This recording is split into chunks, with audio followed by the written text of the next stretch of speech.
censure for Congressman Paul Gosar for tweeting an animated video that depicted him striking Congresswoman Alexandria Ocasio-Cortez with a sword. Democrats say Gosar's actions amount to threatening another member's life, calling the video, which included him attacking President Biden, so beyond the pale. Republicans argue it should have been referred to the House Ethics Committee or handled by the GOP conference. Gosar says it was not meant to depict harm, but instead a symbolic portrayal of a fight over immigration policy. The censure would also strip Gosar from his committee assignments. I'm Julie Walker. The number of airline passengers traveling for Thanksgiving this year expected to rebound to pre-coronavirus pandemic levels.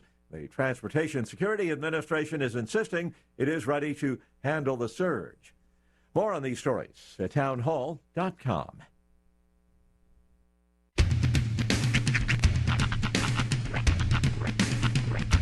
What in the wide, wide world of sports is going on here? I promise you, whatever scum did this, not one man on this force will rest for 1 minute until he's behind bars. Now let's grab a bite to eat. Yeah, come on. I feel the hot wind on my shoulder and the touch of a world that is older. I hit the switch and check the number. I leave it on and then I slumber.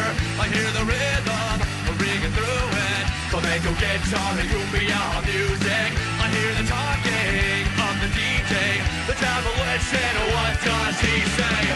I'm on a Mexican radio. I'm on a Mexican radio. Broadcasting live from high atop the J.P. White Building in downtown Roswell, New Mexico. It's Mornings with Mike Winters on 106.5 Roswell's Talk FM. Is that what I sound like when I talk? Now, here's your host, Mike Winters. And good morning, one and all. Welcome to Mornings with Mike Winters. I am he. That would be me, Mike Winters. Happy Wednesday, everybody. Yes. Yeah, I'm back. Welcome back. Thank you. Thank you. I'm supposed to be over here. This is where I better. belong, you know? Yeah. Good. Well, thank you for filling in. Yeah, for no me problem. yesterday. It was good, man. It was a good show. You know, it was nice to have a packed show. Not a whole lot of filler. Yeah. It helped a lot. And that it was Tuesday also, aided in that, just because, generally sales on Tuesday gets kind of out of like gung-ho mode. So they weren't like beating me about the head and shoulders with everything. That'll be today. Oh no, I know, but you're back, so we're good. We can handle this beast with both backs. There you go. Yes, I was out yesterday. I had a colonoscopy scheduled, so I had that taken care of yesterday. We were speculating wildly. About I recommend you go back and listen to yesterday's show. No, we were just a lot of it was like kind of what the doctor was doing. If he treated you like the top of a hood of a car again. How long we were taking like the over under on like how far into it did you just like wake up? Well, it was no. I was way out. You were well and truly out. I was out. Yeah, I was kind of out of it all day yesterday. I mean, like even like the first time I did this back over the summer. It was my first time doing it, and so it was kind of a lot of new experiences, and like I've never been. You're describing your first spring break from college. Yeah. Like, oh, I don't know if I should do this. So we had the first time, but the second time this other day yesterday. Mm-hmm. I was a little more experienced, so I kind of knew some things to expect there. You were a crafty veteran. Yeah, I was a little bit more. I knew. You're like, all right, Doc. Flip the gown up and just hunker down. I've already assumed the position. Mr. Winters, that's not how this works. That's not how any of this works. You got to get in the gown first. No,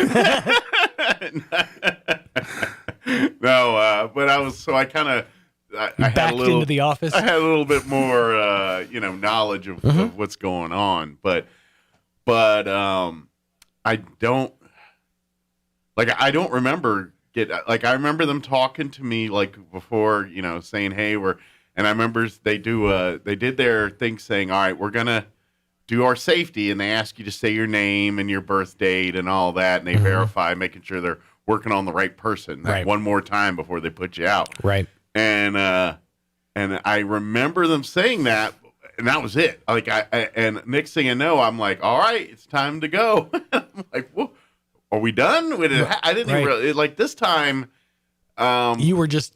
Yeah, you don't remember passing out. You just remember waking up. Like, I think I remember before, like, they had me count or something. This time, I don't remember none of that. You know what? The one time I got, like, not overdosed, but, like, you know, when I was, like, you know, I told Keon that the last time it wasn't quite enough, you know, sedation. Yeah. He's like, all right. So that next time, I remember I was having a conversation with Keon. Next thing I know, I was being wheeled to Misty's car. It's just like, yeah, it was enough. Yeah. I remember. Plenty. Now, I remember we're leaving. They were like, "Would you want to walk or ride?" And I'm like, "I can They walk." gave you the option? I thought they have to wheel you out. I don't think that's true anymore. Okay, because I thought that was like policy that they have to. Like, I think it used to be. I don't know if that's still. Anyway, like you're on your own, buddy. Well, no. She walked me out, right? But I just didn't ride in a wheelchair. You know, she.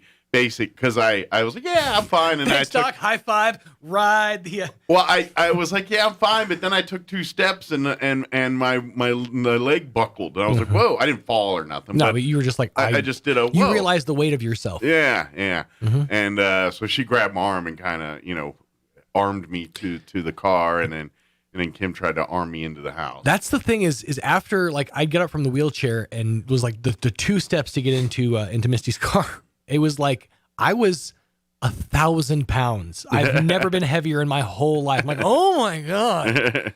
Yeah, and this was, but yeah, everything went fine. Nice. It was, but yeah, I was kind of out of it. I was gonna say, I'm assuming this was after the fact, but we in our group text just randomly get a text from Mike that just said, "Drugs are good." I don't quite remember why I did that. I vaguely remember doing it. Like I remember typing it.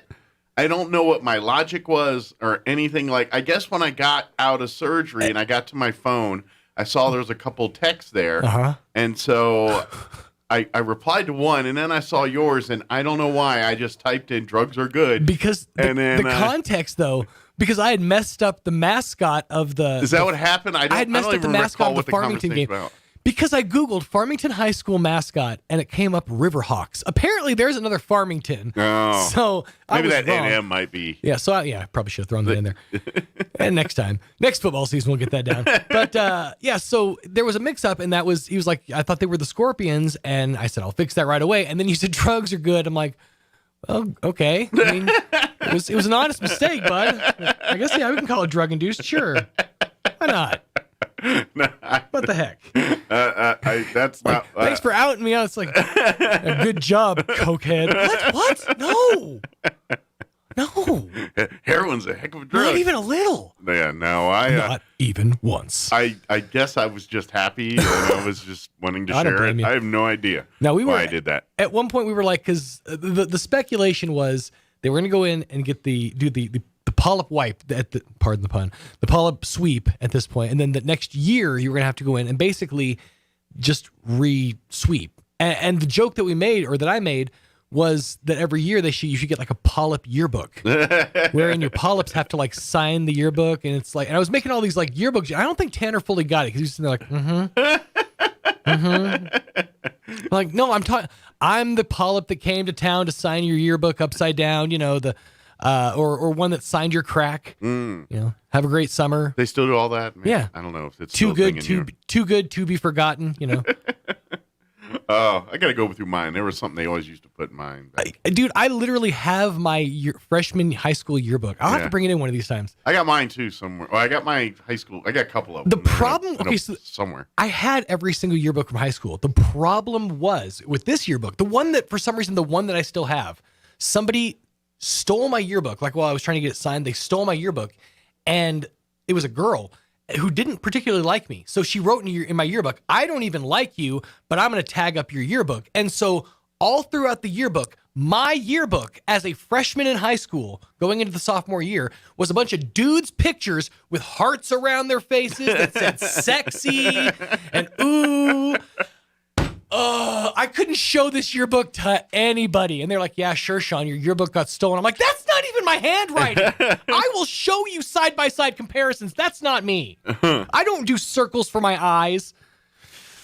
Sorry. It was a bone of contention, and it still sits with me because that's on my bookcase to this day. And that's the one I have. You're going to have to bring that up at the 20-year. Right. Oh, we're past that. Oh, you're past your 20? Yeah. Oh, actually, no, now that I think about it, that's... I know I am. That's next year. Yeah, so you're 20. Huh. I say, I was like, you should be right around your 20. Yeah, I graduated 02, so yeah, it'll be next year. Yeah. Dang. This is actually... Class of 02, let's get it together. This is my 30 year. Roswell High, ride till we die. This is my 30 year this year. Is it? I realize that. Dang. Yeah. Yeah, because we're almost exactly 10 apart. 91's when I graduated, so yeah, this is my 30 year. There you go. Yeah. No plans that I'm aware of. Well, my 20 year was sad. I didn't go to that. No? No, because I remember they started talking about our 20 year, and everything I saw on Facebook was that they were going to make it a multi-year reunion at some bar in Maryland. I'm like, forget that noise, you know. It's a popular bar. I barely knew the kids I graduated with. I don't remember the kids I graduated with plus the underclassmen. And that's just it. The bar that they wanted to meet at was like a popular college hangout 20 years ago, and it still is a college hangout. I'm like, we're 20 years past that. You want to hang out at a tiki bar? Come on, man. At a dive bar for a night. You can't suspend disbelief that you could be young again. To go all the way to Maryland to go to Mike, a hangout. Don't dive make me bar? do it. Don't make me do it, Mike. I'm not doing let that. us die young or let us live forever.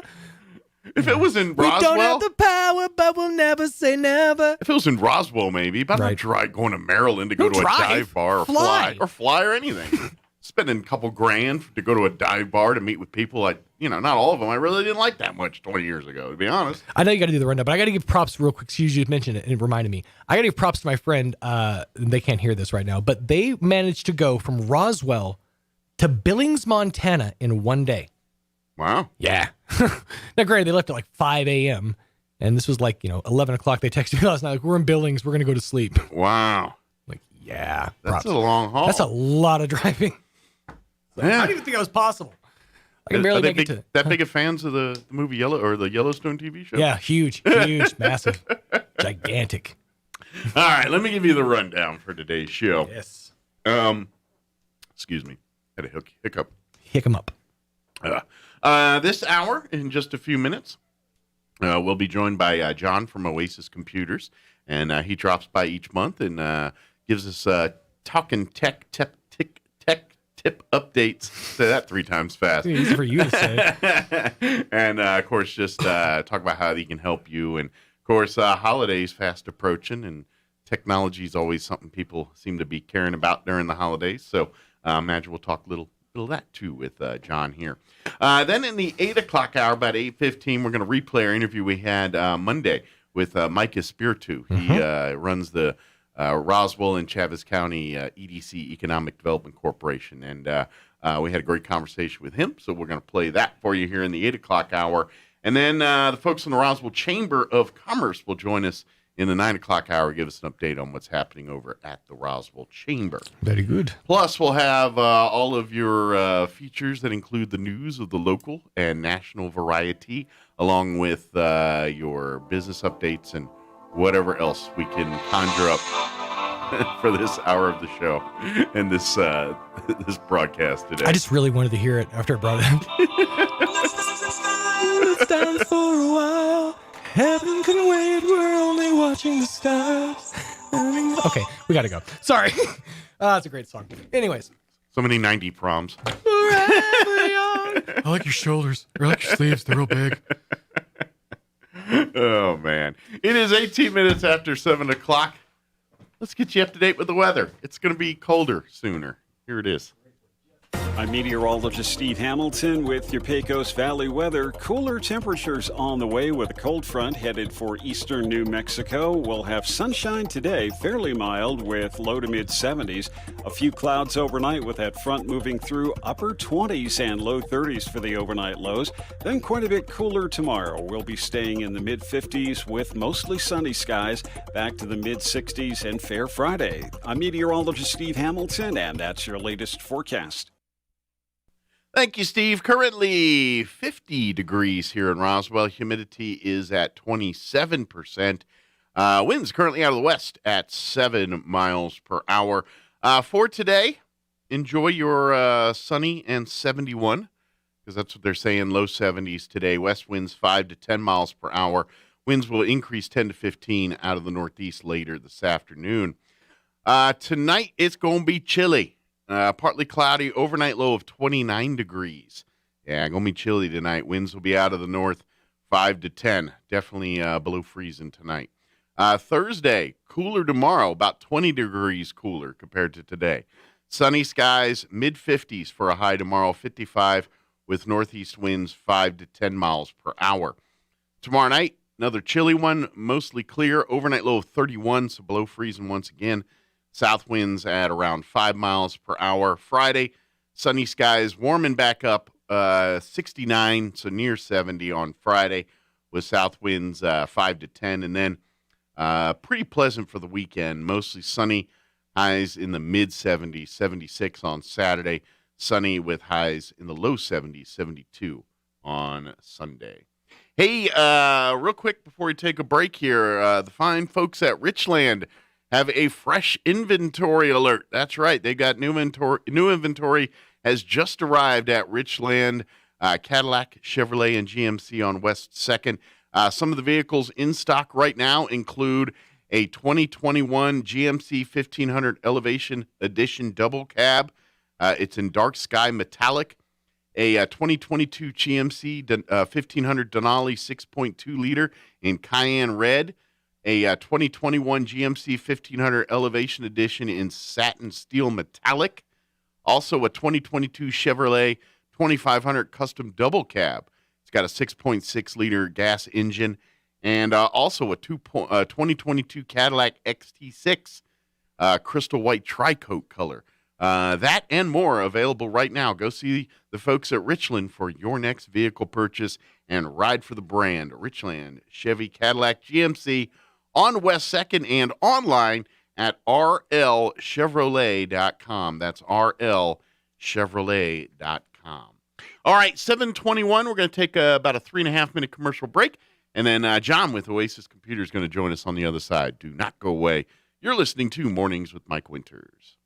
Having trouble keeping up with the conversation? Here on Earth Hearing Center can help. Here on Earth is locally owned and operated and have been serving southeast New Mexico since 1955. Let their experience help you with a free hearing assessment. If you do need a hearing device, they will guide you through every step of the process. They accept all types of insurance, including Medicaid, and all of their devices are made right here in the USA. Call and schedule your appointment today, 575-622-0375, or come by 2800 North Main, Suite 2, across from Target in Roswell. Here on Earth Hearing Center, get back in the conversation. You may have heard of SmartHub. SmartHub is Central Valley Electric's online tool for members to manage their electric account. With SmartHub, not only can you securely pay your bill online, you can view your detailed electric use 24 hours a day. You can report an outage while staying up to date with the latest co-op news, compare past and current electric use. Sign up for paperless billing or reoccurring payment so that your payment is never late. The best thing is you can access SmartHub from your computer, tablet, or smartphone, so it goes everywhere you go. Visit cvecoop.org to get started or give us a call. Roll into winter at Big O Tires Black Friday sale. Shop jaw-dropping deals on tires, brakes, oil changes, and more from November 15th through the 29th. These deals are so big, we couldn't fit them into just one day or even an entire weekend. Buy 3 select in-stock Mesa tires at your neighborhood Big O Tires and get one free when you pay installation. That's right, buy 3 select Mesa brand tires and we'll give you 1 tire absolutely free when you pay installation. But hurry in, this deal won't last forever. Start your holiday shopping early at your local Big O and get your car winter ready. November 15th through the 29th. Big O Tires, the team you trust. Installation charges extra. Required on all 4 tires. Not valid with other offers. Eligibility may vary. Disposal fees extra and up to 10% shop fee based on non-discounted regular retail price not to exceed $35 where permitted. See store for details. Times are changing, and today's funerals aren't always the sad and solemn events you might expect. This is Gabriel Casaus from Lagrone Funeral Chapel. Along with hymns and scriptures, today's funeral services are often filled with fish stories, country songs, and a joke or two. golf clubs and hot rods, favorite recipes, and kitchen disasters. At LaGrone Funeral Chapel, we believe a funeral should reflect your loved one's personality, passion, and sense of humor. When you lose a loved one, we're here, because at LaGrone Funeral Chapel and Crematory, we make it personal. 900 South Main, Roswell.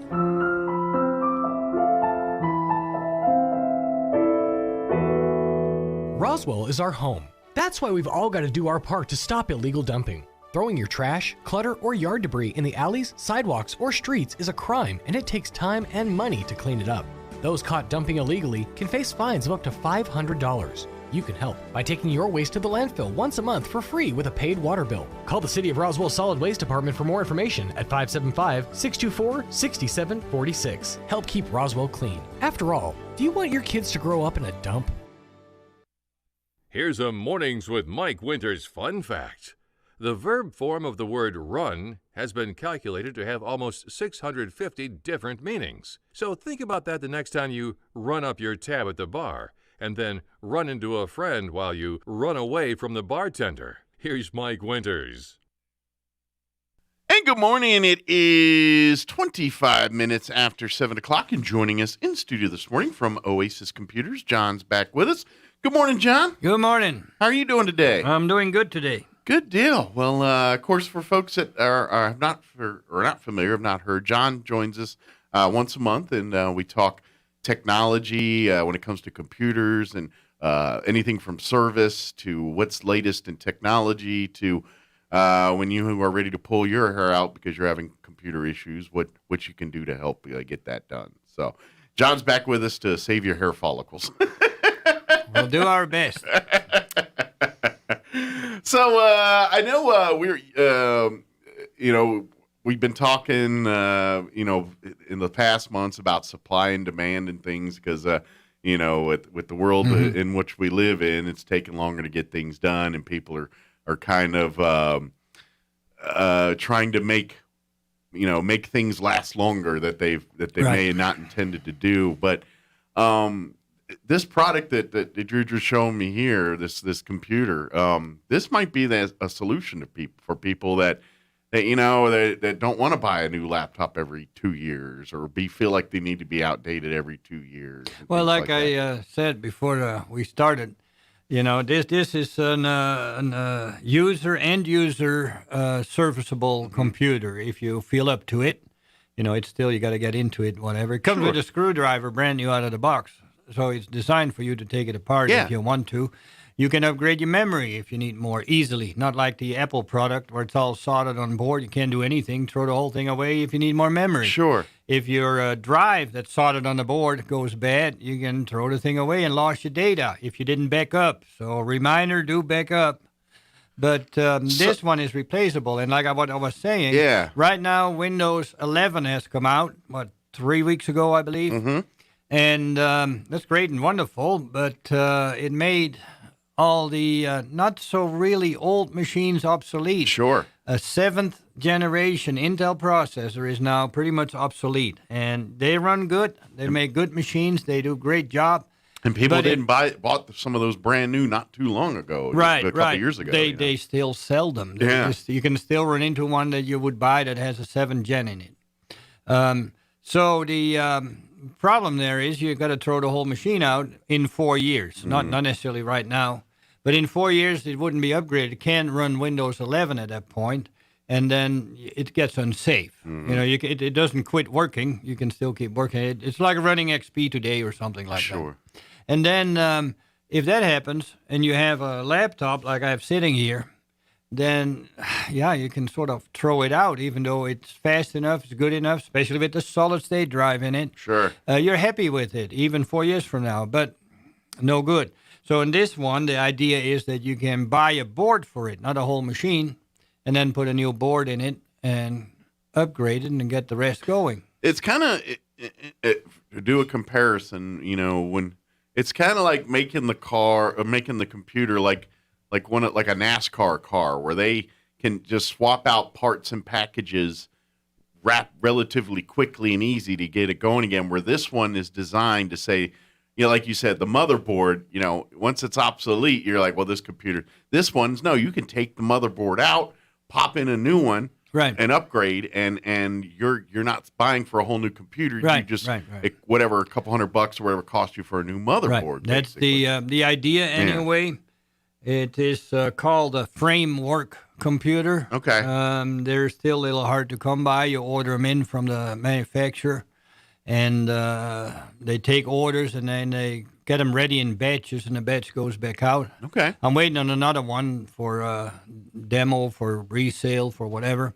That one comes in pieces. This one was assembled. You have the option to assemble it yourself or not. Cracked screen is a deal, too. On some machines, it's very expensive to do the cracked screen. Mm-hmm. Supposedly, they're going to have the top available for replacement. Okay. So just a couple screws and a connector or two. Yeah. And then undo that and redo that, and you're back in business pretty much. Possibly stronger, because if it takes apart, it needs to be screwed down differently. Sure. It seems to be some kind of an aluminum. And hopefully it doesn't just break the hinges off like I fix, 2 a week, it seems like. Yeah. But even in theory, you can upgrade the screen easy. So say we got, we got our 4K and all this now. Whatever's next down the line in 5 years or whatever they're talking about, the latest in HD or whatever the new thing is. Right. Again, you buy a screen, couple screws and couple connectors, and you got it swapped out. Right. And that's pretty handy. You can, for instance, change your wireless adapter in there. So if that gets changed, it's been changing slowly over the years, you could update it. It probably only goes so far, but it's much better than anything else that's pre-built. Oh, and the other thing is, you can't quite see it, I guess, but this is designed, it's a little tight still. It is designed like this. There's a USB 3.1 port. Oh, wow. USB-C. But it plugs into a USB-C port. So you got 4 of these here. Okay. And you can just get different modules. Okay. So I didn't know what I wanted to get, but I just got some of it. So in theory, when they come up with new ports, style of ports that you can plug in a box and swap them out. People break their USB port because the cord got hung up, whatever. Well, in this is a regular USB port. Yeah. So you just, take it out, order yourself another one in, if you can get it out. Little tight. Just order another one in and replace. Right now, I can replace a port on the board, but you're looking at, God, I don't know, you got to take it apart, you got to solder it. You're looking at $150, $200 just to replace that port, if you can, if it works out okay. But that's it's not too small on the connector, so it's not too hard to solder. But here you just get another one in for, I think, $19.95. You know what? This so reminds me of like when I was in the Air Force and how our aircraft are built. I was a weapons troop, and besides loading bombs, I also worked on the weapons system, so the electronics, everything involved with it. But the way they have everything, the system set up and everything, I mean, you have wires and everything you've got to shoot to chase each, to each component or part of the computers. But everything's like this package that you swap out, just kind of like those USB ports. So if you have one of the brains of the system there go down, it's literally some screws, pull it out, connectors, boom, pop it back in, very much like this. And so it's almost like they're taking technology they use in big things and bringing it to our small personal laptops. I think it's just the state of mind. It's I don't know if it's easier or not easy to build, but it definitely is a lot easier to sell you another one if your screen breaks in it, and it's like expensive to fix, not fixable. Batteries. It's always it's a stupid thing. This battery is still inside it, but as you can see, 1, 2, 3, 5 screws, and I think the top comes off. I haven't had this one apart yet. I haven't had time for that. I'm waiting on the other one to build. Okay. And then top comes off, and you just probably grab the battery out, put a new battery in it. On a lot of machines now, especially, again, with the Apple, you end up taking it apart, losing it all up, and then throwing a bunch of alcohol in it. to loosen up the glue. That seems to work pretty good. And then you chisel out, literally, with like a plastic credit card type thing or something. Oh, wow. Chisel out the battery because it's all glue under it. And then you got to put the new one back in. Now, batteries do go bad. Think of it, your car, you buy your car, Sure. regular car, not electric car, your regular car. And what does your battery go for? 3 to 8 years, something like that? yeah. Maybe 10 if you're lucky. Yeah. But anyway, for a lot of people, around 5 years, they may need a new battery, maybe a little faster, sooner, whatever. On average, I'd say And about 5. so your battery goes dead and say, well, really, maybe you should just buy a new car because it's too hard to get the battery replaced. It's stupid. You Right. spill something on it, what's the first thing you want to do? Get the power away. Yeah. So pull the battery. Well, the old machines with 2 clips on the bottom and the battery pops out. Great. The new Nowadays, ones, it's not like that. Yeah. No, it's, so many things are so stupid and they don't need to be. And I think the only reason for it is can make more money that way. Sure. Get you to buy another one, proprietize this and that. And so hopefully, this is setting a new trend. It maybe if this That's the idea, and I'm catches certainly on. behind it. Yeah, I'm I am certainly too. pushing it. I plan on having some in stock when this gets going a little better. Now, what's the company that's doing this? Framework. And Framework, They have okay. a website if you want to check it out. Okay. And the website is frame.work. Okay. So FRAME period .WORK. Work. Okay. Yeah, and it tells you about it, what they do, and whatever. You can order one there. Okay. And I'm planning to having some, like I said. Okay. So that's going to be a product you're going to be putting on your shelf soon here as you're Why doing not? Your... I will offer the option of, well, we got this standard stuff, and we got the framework computer now.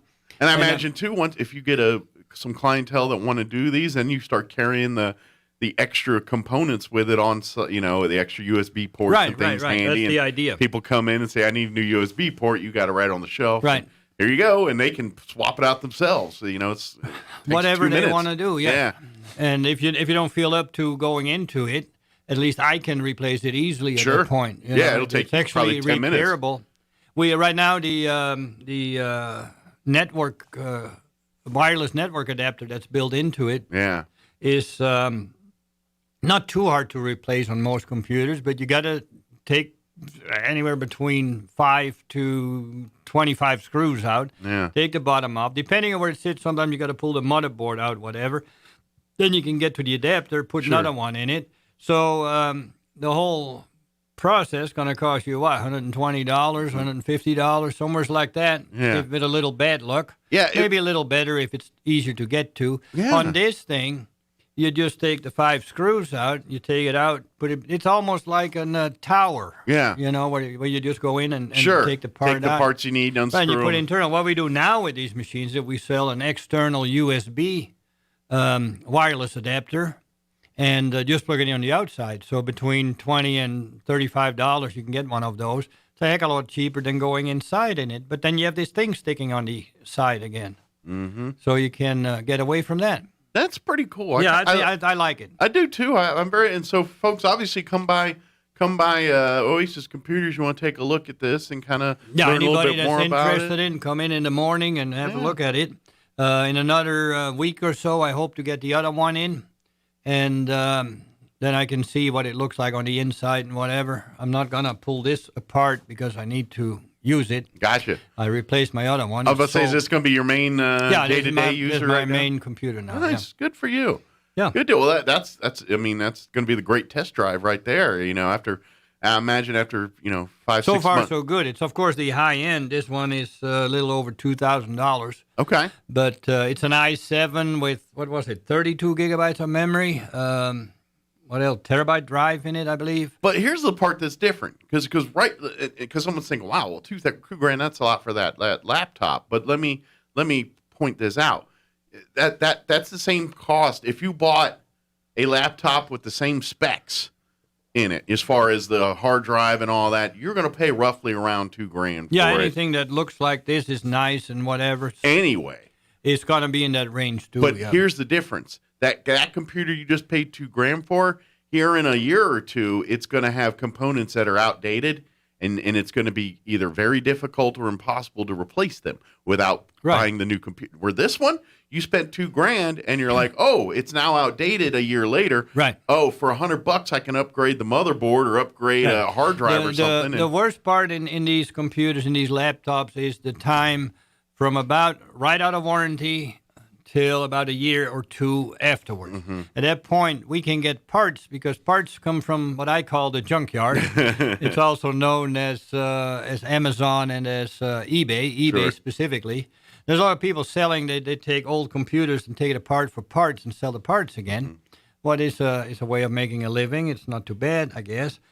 I don't have enough room to store all the parts, so I try to store what I can, but, half the time we have to order it. So many different parts and whatever.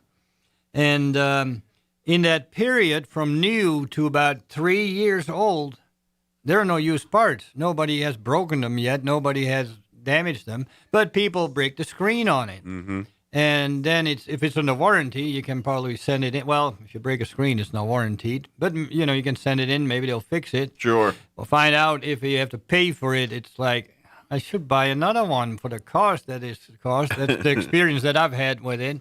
So here you can just order the screen in if it's brand new and you broke it, or if it's older. Yeah. It's literally you swap out what you need and go back and keep going. And in theory, you can hold on to that for a long time as long as they keep making the upgrades. I guess the idea is as everything gets smaller, so we don't expect the motherboard that goes in here to get bigger anymore. Right. So in the future, all they have to do is make sure that the connectors fit up and that it's mounted in there. Gotcha. Now, if it's half-sized, well, then use half the place to put it in. Sure. But make sure you got wires or extension cords that go inside. And I would imagine that would allow for additional technology that, hey, that's getting smaller. That's room for maybe technology. Unless something drastically changes, like a whole new whatever. I can't imagine what at this point. Well, we stop using wire or something to transmit or something. It's something ether. I don't know. Ultimately, this comes down to you got what do we call it? A box, a thing to put stuff in. Mm-hmm. And as long as you make it fit, it doesn't matter what technology changes. You still have to have this. Sure. This that interface is going to look roughly the same. Put it in, So yeah. I love the concept. I love the idea, and I love the fact that it goes against what really is the standard in that industry, where everybody else is, we're going to making you a product that's going to work for you for a couple of years, but it's designed to basically break down at a certain point and make you buy a new one. This one goes against that ideology, and that's more. Yeah, make it last as long as we can, with technology in mind that you don't use, your Model T down the road. It does move forward. It stays relevant with the technology. So you're not outdated, but you're not paying absorbent amounts of cost to stay up to date with technology. Right. And that's what I love. It allows you to be in the game without, breaking the bank. And I really like these USB things because we run a lot into that people break the HDMI port or the USB port or whatever. Anything you got to constantly plug in and out. Right, or it will wear. It's obvious that it's Yeah. going to wear out if nothing else. Sure. Even though they do pretty good, but here you have a main connector that is solid in there. That's not going to wear out, whatever, and then you can just replace the module. Yeah. Yeah, because I imagine where the real construction work is on that thing is the parts that ideally you don't replace over time, the frame, the things that you keep connecting to. So so they probably put a little bit more extra craftsmanship in those aspects of the design. It looks solid too. It looks gives like you a little good bit of a feel of an Apple computer, but then without the it's all glued together type of deal. Well, and it's also the perfect size. It's not bulky big. It's not teeny tiny where you can't. It's the Goldilocks where it's not. Well, it's got the more square screen with a 2x3 or whatever they call it screen on it.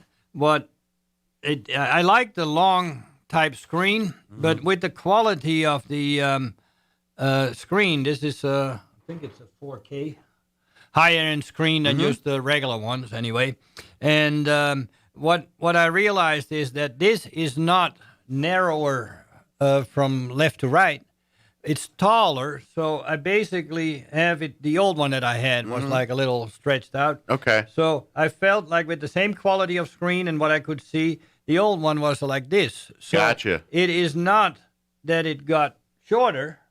I got more at the bottom. Gotcha. Got a little taller, I guess. Right. So I actually look at it this way. I have more that I can use here versus the other one. Gotcha. See, for a while it was that the longer screens were a little sharper, whatever. It looked like you got more where you could see it. But these newer screens are so sharp, something that many people don't realize either, that if it's pretty small, you can still read it.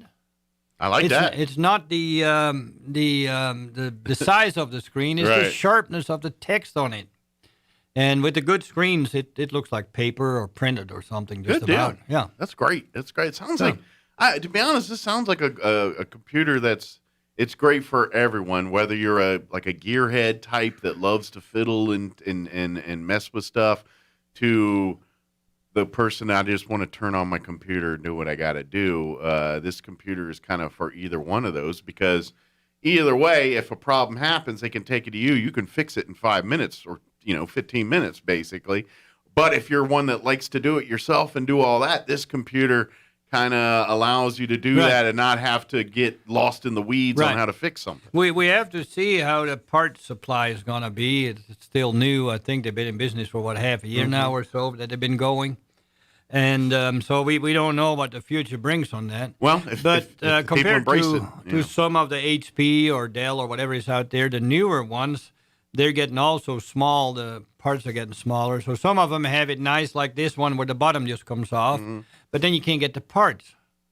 It's great because, if people embrace this, it's going to be a win-win for everybody. Right. Because what's going to happen is if this technology takes off and this company blows up, it's going to force your other companies to do the same kind of thing. I'm thinking a little bit in the lines of Elon Musk with his electric car. Yeah. He'd been making electric cars, and everybody's like, yeah, sure, whatever. And then he just went ahead and started building them. And then if you look at it and go, wait a minute, this may actually work. Yeah. Nobody else wanted to try it. He just pushed it forward. People will embrace it if it's practical. Right. So now everybody's pledging, we're going to make electric cars too. Ford, Chevy, whatever, everybody. Sure. Toyota, whatever. And I guarantee when they can make an electric car that gets 400 miles and you can fill it up as quick as a gas gas-driven car, you're going to see electric cars all over the place. I guarantee it. It's happening. That's going to happen.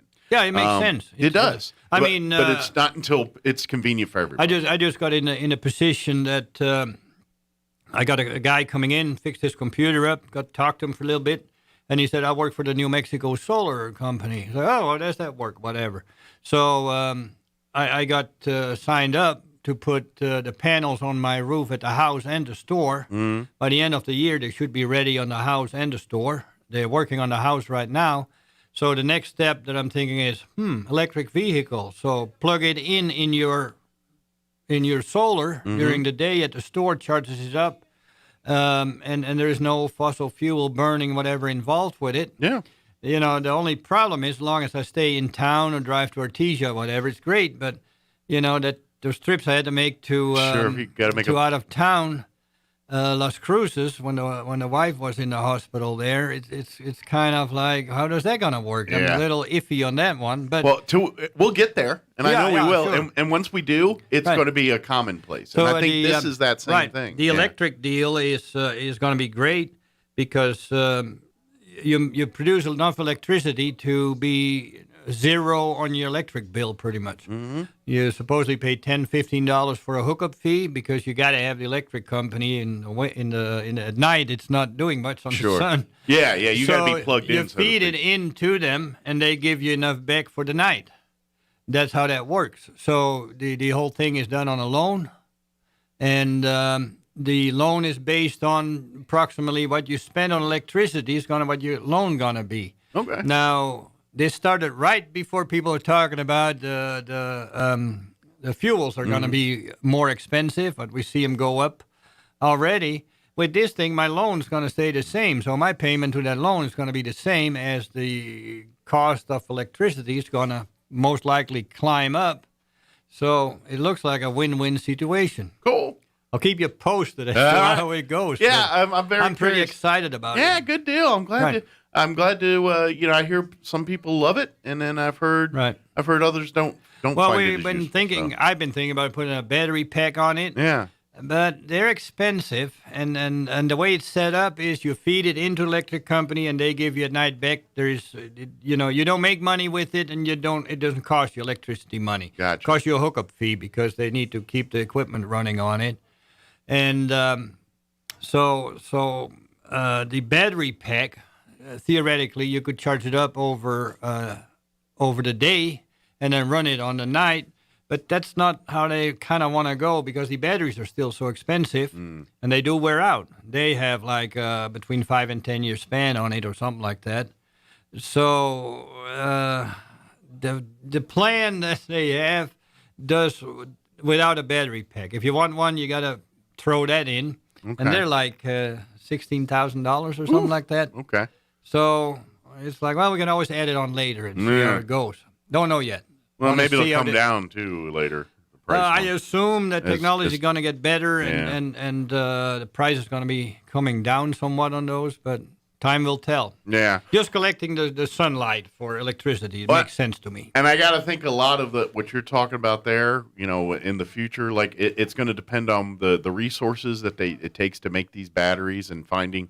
Like this is related but not related. I was watching. I had a lot of time to watch TV last 2 days with my colonoscopy stuff. But there was a special where they're up in Canada. They were flying this big helicopter with this big, basically metal detector that they were hovering over, and they're looking for like lithium and all these things. And I guess they're finding big reserves up in Canada of this stuff. Oh.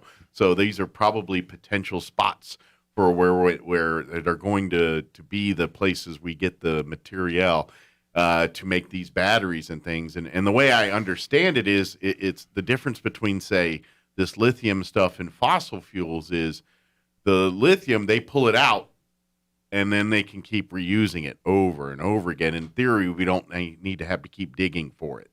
They get it and they get it out, and now it's good forever. You recycle it, and so in essence, you keep using the same lithium. Well, it would work definitely better in recycling than burning a gallon exactly. And so that's kind of the difference. Fuel is gone. Because people keep saying, well, great, now you're going to tear up the earth going for lithium. And it's like, well, the difference is it's a one-time deal. Once they go get it and everything, they don't need to keep going for it. They once they got enough here, they can reuse. Because once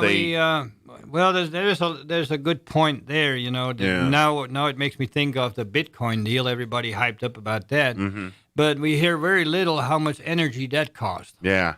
Now, if you can keep these Bitcoin computers running on a solar energy or something like that, it wouldn't be too bad. But I don't know what the numbers are that they use, but you can run.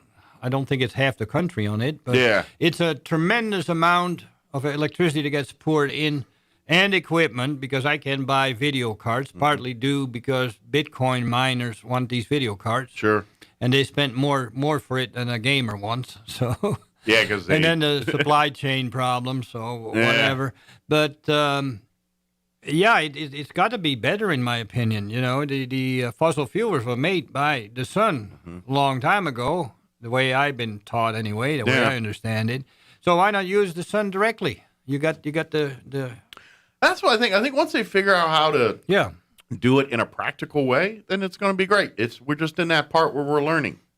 Yeah, and we're fighting the change. Sure. Nobody believes in it. I can never work. And to be honest, too much negative. I think all are going to be part of the party. I don't think fossil fuels aren't going away anytime soon, because right now, every single thing that's plastic or any of this stuff relies on fossil fuels to make that. And until they find an ulterior source for something else, it's going to be in the industry. I've said for years, aren't we stupid by burning our oil?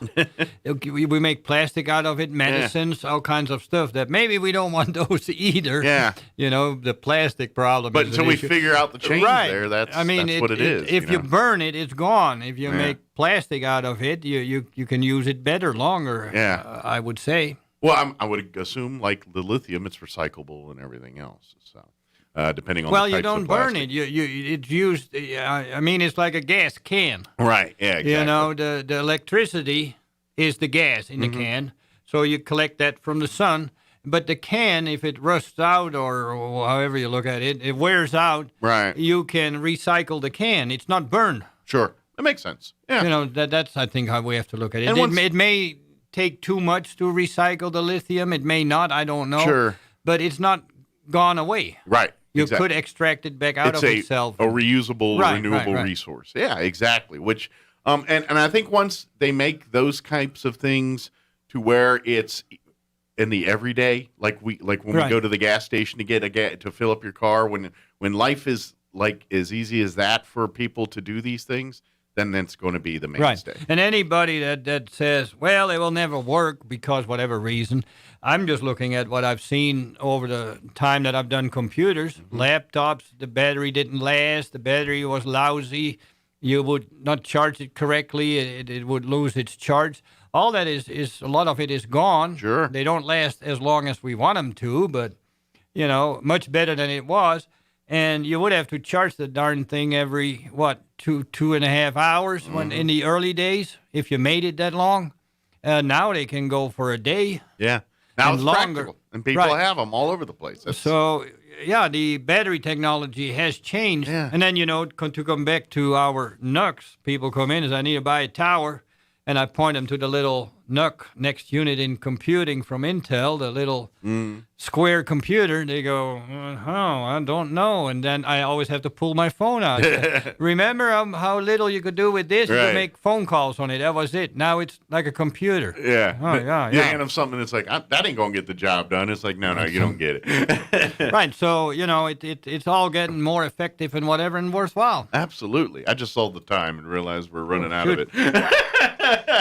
We must have been talking good. Well, it's you know what? If you want to learn more about this laptop and this technology, or like I said, if you the holidays are coming around here, please, if you're looking to really, I guess, resurrect some older technology, or if you're looking to upgrade or get new technology, one more time. talk with John here at Oasis Computer. He's got you covered, and ask more about its frame. What's the name of it again? Framework. Framework is the name of the company that makes this laptop. You can do your own research here, but if you want to kind of see it, smell it, touch it kind of thing, come by Oasis Computers and check it out here.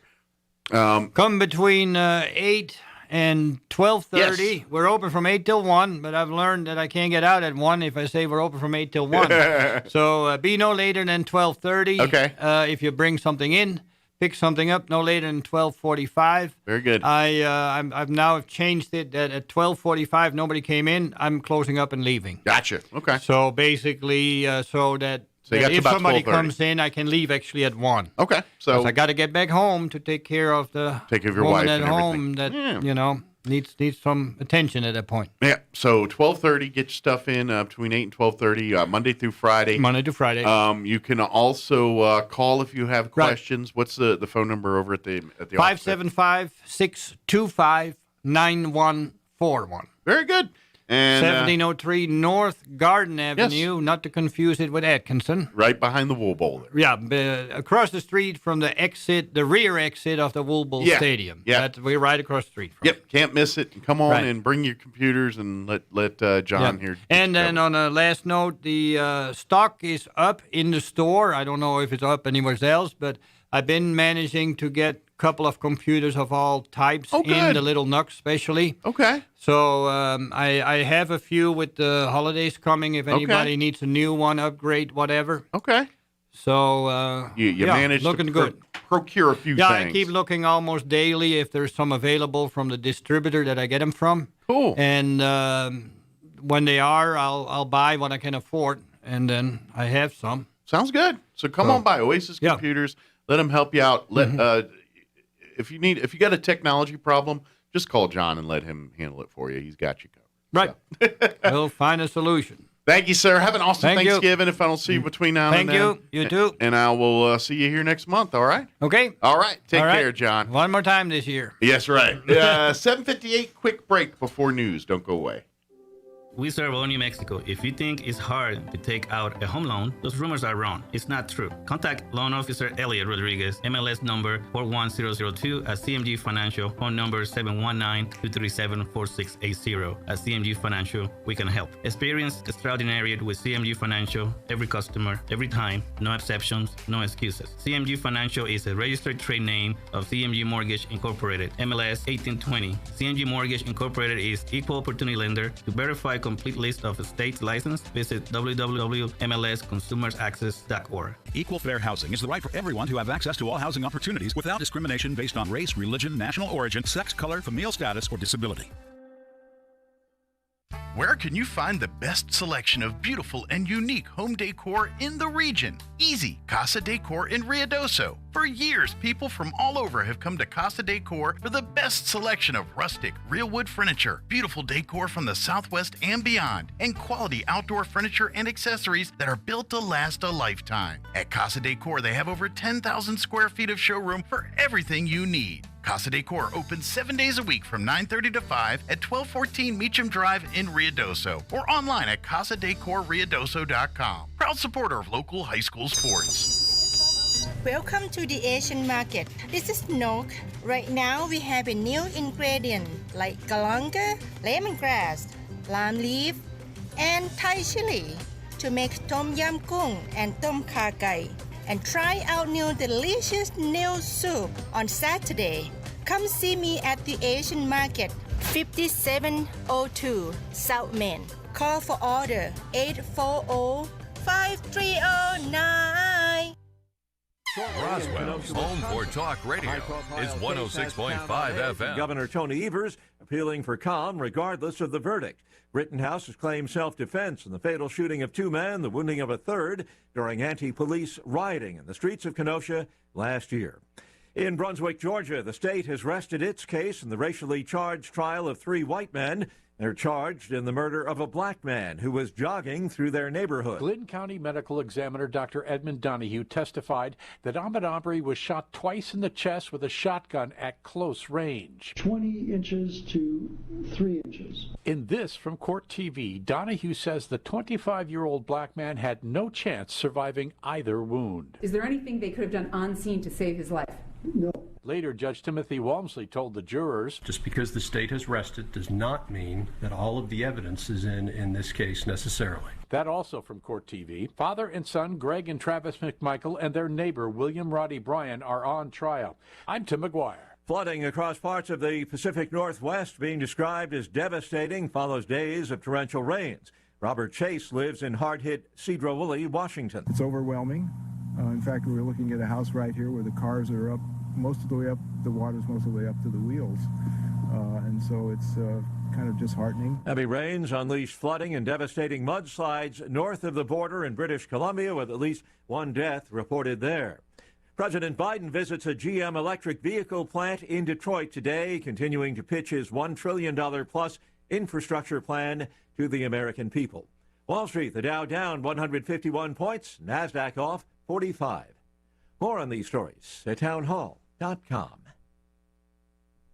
Why are cash-out refinances such a big deal right now? Uncle Ryan tries to teach me something. I really feel like right now might be a once-in-a-lifetime opportunity. I've been doing this for 18 years now, and I've just never seen a market where the rates are so low and values across the country have skyrocketed as much as they have. That combination, I remember one couple in particular, they were looking to do some home improvements at the house, but they were worried about their payments going up. Well, with rates being so low and them building up so much equity in the home over the last few years, we were able to get them the cash out for those home improvements, and their payments actually went down a little bit. Every single situation is different, but it does happen more often than you think. So it definitely does not hurt to call. We are United Faith Mortgage. United Faith Mortgage is a DBA of United Mortgage Corp. 25 Middle Park Road, Melville, New York. Licensed mortgage banker. For all licensing information, go to NMLSConsumerAccess.org. Corporate NMLS number 1330. Equal housing lender. Licensed in Alaska, Hawaii, Georgia, Massachusetts, North Dakota, South Dakota, or Utah.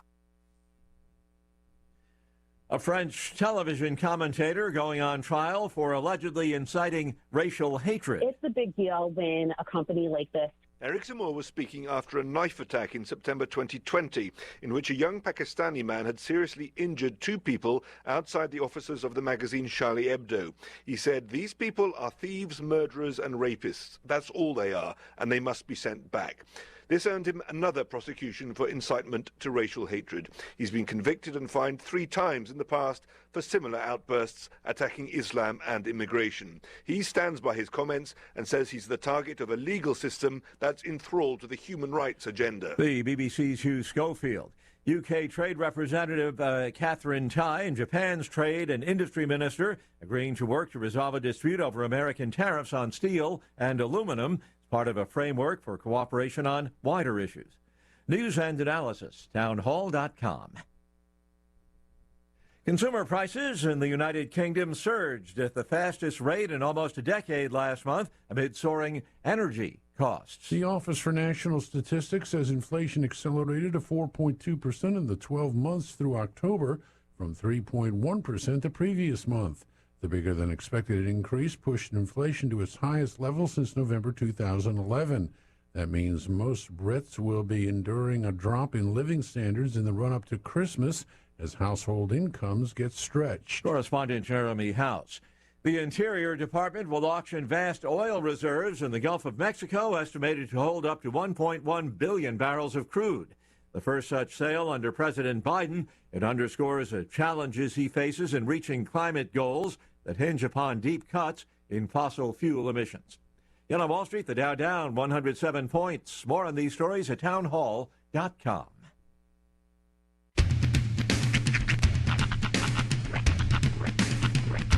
What in the wide, wide world of sports is going on here? I promise you, whatever scum did this, not one man on this force will rest for 1 minute until he's behind bars. Now let's grab a bite to eat. Yeah, come on. I feel the hot wind on my shoulder and the touch of a world that is older. I hit the switch and check the number. I leave it on and then I slumber. I hear the rhythm ringing through it. Flamenco guitar and cumbia music. I hear the talking of the DJ. The travelation, what does he say? I'm on a Mexican radio. I'm on a Mexican radio. Broadcasting live from high atop the J.P. White Building in downtown Roswell, New Mexico. It's Mornings with Mike Winters on 106.5 Roswell's Talk FM. Is that what I sound like when I talk? Now, here's your host, Mike Winters. And good morning. It is 6 minutes after 8 o'clock. Welcome to hour number 2 of the News. Mornings with Mike Winters right here on 106.5 Roswell's Talk FM. Happy Wednesday, everybody. Yes. Welcome to it. Hope you're all having a wonderful day so far. Yeah. Gonna realize the weekend's passed and you're like looking forward to the next weekend. It's kind of that day. Like before, the weekend felt forever. Now you're like, all right, we're almost to the weekend. What is it? Hang on, I gotta look that up. Monday's child is full of grace. Tuesday's child is fair of face. I don't know this one. You never heard this? Hang on. That is new territory. Let me look this up. My mom knows this. She used to always quote this. Hang on, Monday's child. Let me look this up. Yeah, I've never Monday's heard that. child. Okay. Nursery rhyme. Monday's child is fair. Okay, so it's Monday's child is fair of face. Hang on. Load, stupid. Monday's child is fair of face. Tuesday's child is full of grace. Wednesday's child is full of woe. Oh. Whoa. Yeah. Whoa. Whoa. So, Keanu. All right. He's full of woe. Whoa. He's been woeing his whole life. Thursday's child has far to go. Friday's child is loving and giving. Saturday's child works hard for a living. And the child born on the Sabbath day is bonny and blithe and good and gay. There you go. So really, ultimately, the only children that were born on Wednesday are ultimately screwed. Everybody else has a chance. But Wednesday, you're full-blown Keanu. All right. Wow. Now I'm curious. What day were you born? Yeah. Okay. Yeah. You can actually find this out. Hang on. I think mine was a Tuesday, August 7th, 1984. There, I just revealed way more. April? 25th. Tuesday. I was right. Yes. August 7th, 1984 was the Tuesday. 5th. What day? 1973. What day? This is riveting radio, isn't it? What day? But yeah, I was born on a Tuesday, so I'm full of grace, I guess. Yeah. No, not audio. Just go. Now it just audioed that little part. What day? Here we go. Find it. April 25th was the 115th day of the year. Hold on. Tell me what day. Wednesday. Ah. I'm a woe kid. You are full of woe. Yeah. That sums up so much. Yeah. Huh? Friday's child. Hang on. I have to look back at. Hang on. I'm a kid of woe. Kid of woe. All right. So Friday's child. Is that what day you were born on? Okay. Friday's child is loving and giving. Ah. Thanks, Roy. Awesome. Appreciate it. Yeah. Look at this guy. He's a giver. So does that mean I'm just gonna I just expect bad things? I guess. Yeah. That poem does not bode well on your existence, my friend. Well, explains Sorry a lot. to be such a downer. Explains a lot, actually. Hey, if it's any consolation, you're lemon on a pear status. All right, you're halfway there. Yeah. Well, there you go. It fits pretty much. If it fits, no, I'm not going to finish that. Unlike OJ, that glove just slid right on my hand. No problem. Huh. Yeah, you learn something new every day. For you, it was a poem. For me, it was, I work with the Whoa Baby. By the way. Whoa Baby. I don't know if it's too soon or not. But by the way, I saw OJ put the glove on it. He was working that thing to try to not make sure that glove. No. He could have got that on his hand. So from what I've gathered, if we're really going to go down this path, from what I've gathered, number one, he was wearing another glove. Number two, he hadn't taken his arthritis medication. So his hands on are purpose swole up for a long time. Yeah. His lawyers intentionally said, stop taking your arthritis medication. His hands were swole up. Yeah. And he had another glove on, and the glove that he was trying on had been, it was covered in blood. The blood had dried. What happens to leather when liquids dry? They tend to shrink. They tend to, compress. So all these things added together into itself. He still could have got that glove. Is why we must acquit. And yeah, of course, he's like, right. Yeah, he wasn't really putting big effort to get that glove on. You know what that is? That's like a wrestling punch. That's like what I watched one like in real time last night when they went in for the punch and they sweep in with the elbow. Like that's the protective strike. Although it looks pretty good. It looks like you're throwing an elbow to somebody's face. You know, you're just hitting with the sweetmeats. You know. So yeah, he was just kind of limp wrist tugging. What the, I can't. It's the same thing I do to my kids where I'll grab something and be like.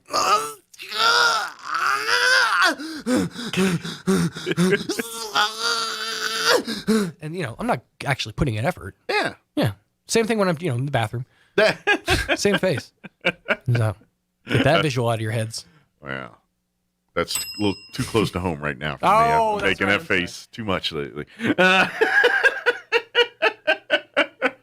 Let me give you the rundown of this show before I tell you more than I want to about me. I feel like I've already done that.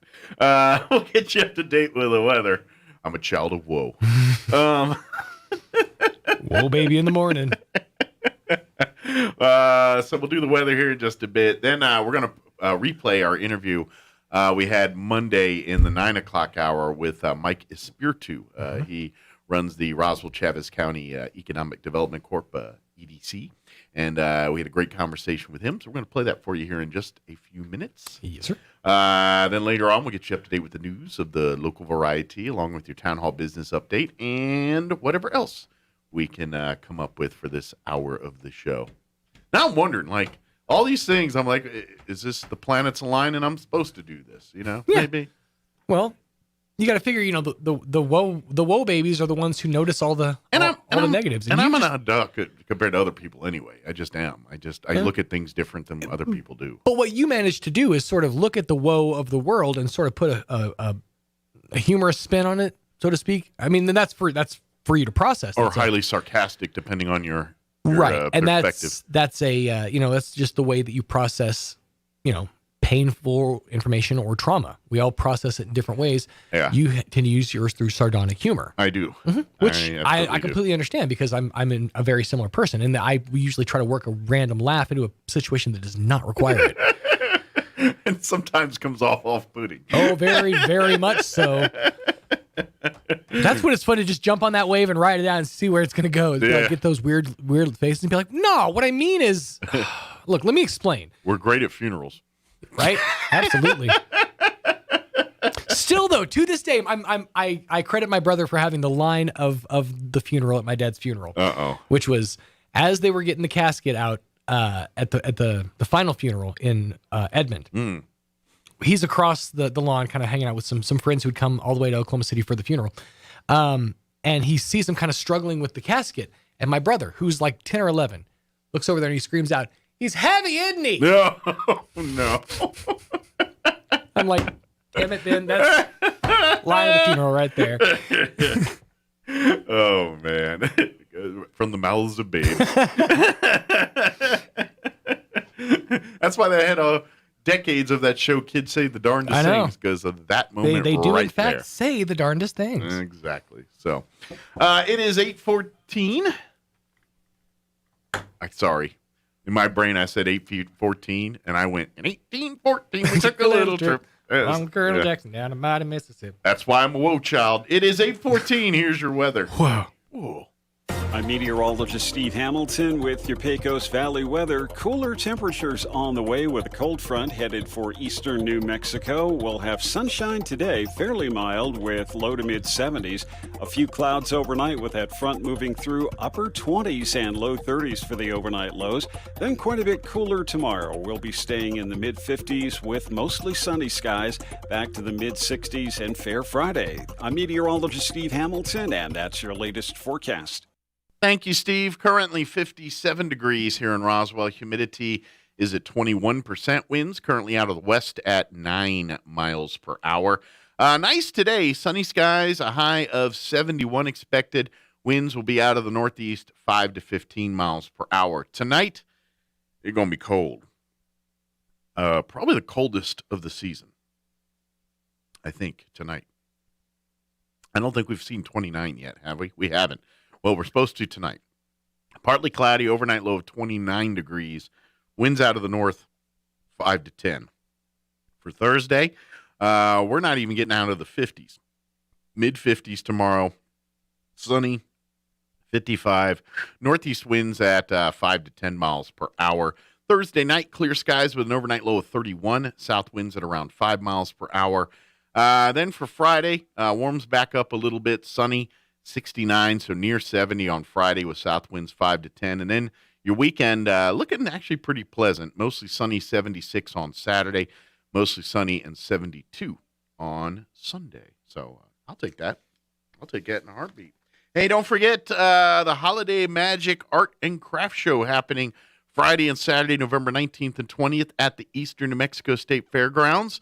This is your chance to come out and be a part of this annual event. They sell and have tons of craft. Most of it's holiday themed, but not necessarily all. Some of it's Christmas ornaments things, but a lot of it's gift shopping from artwork to, and it's all handmade, handcrafted stuff. Some of it's art stuff. Some of it's functional art or furniture, that kind of stuff. Great foods.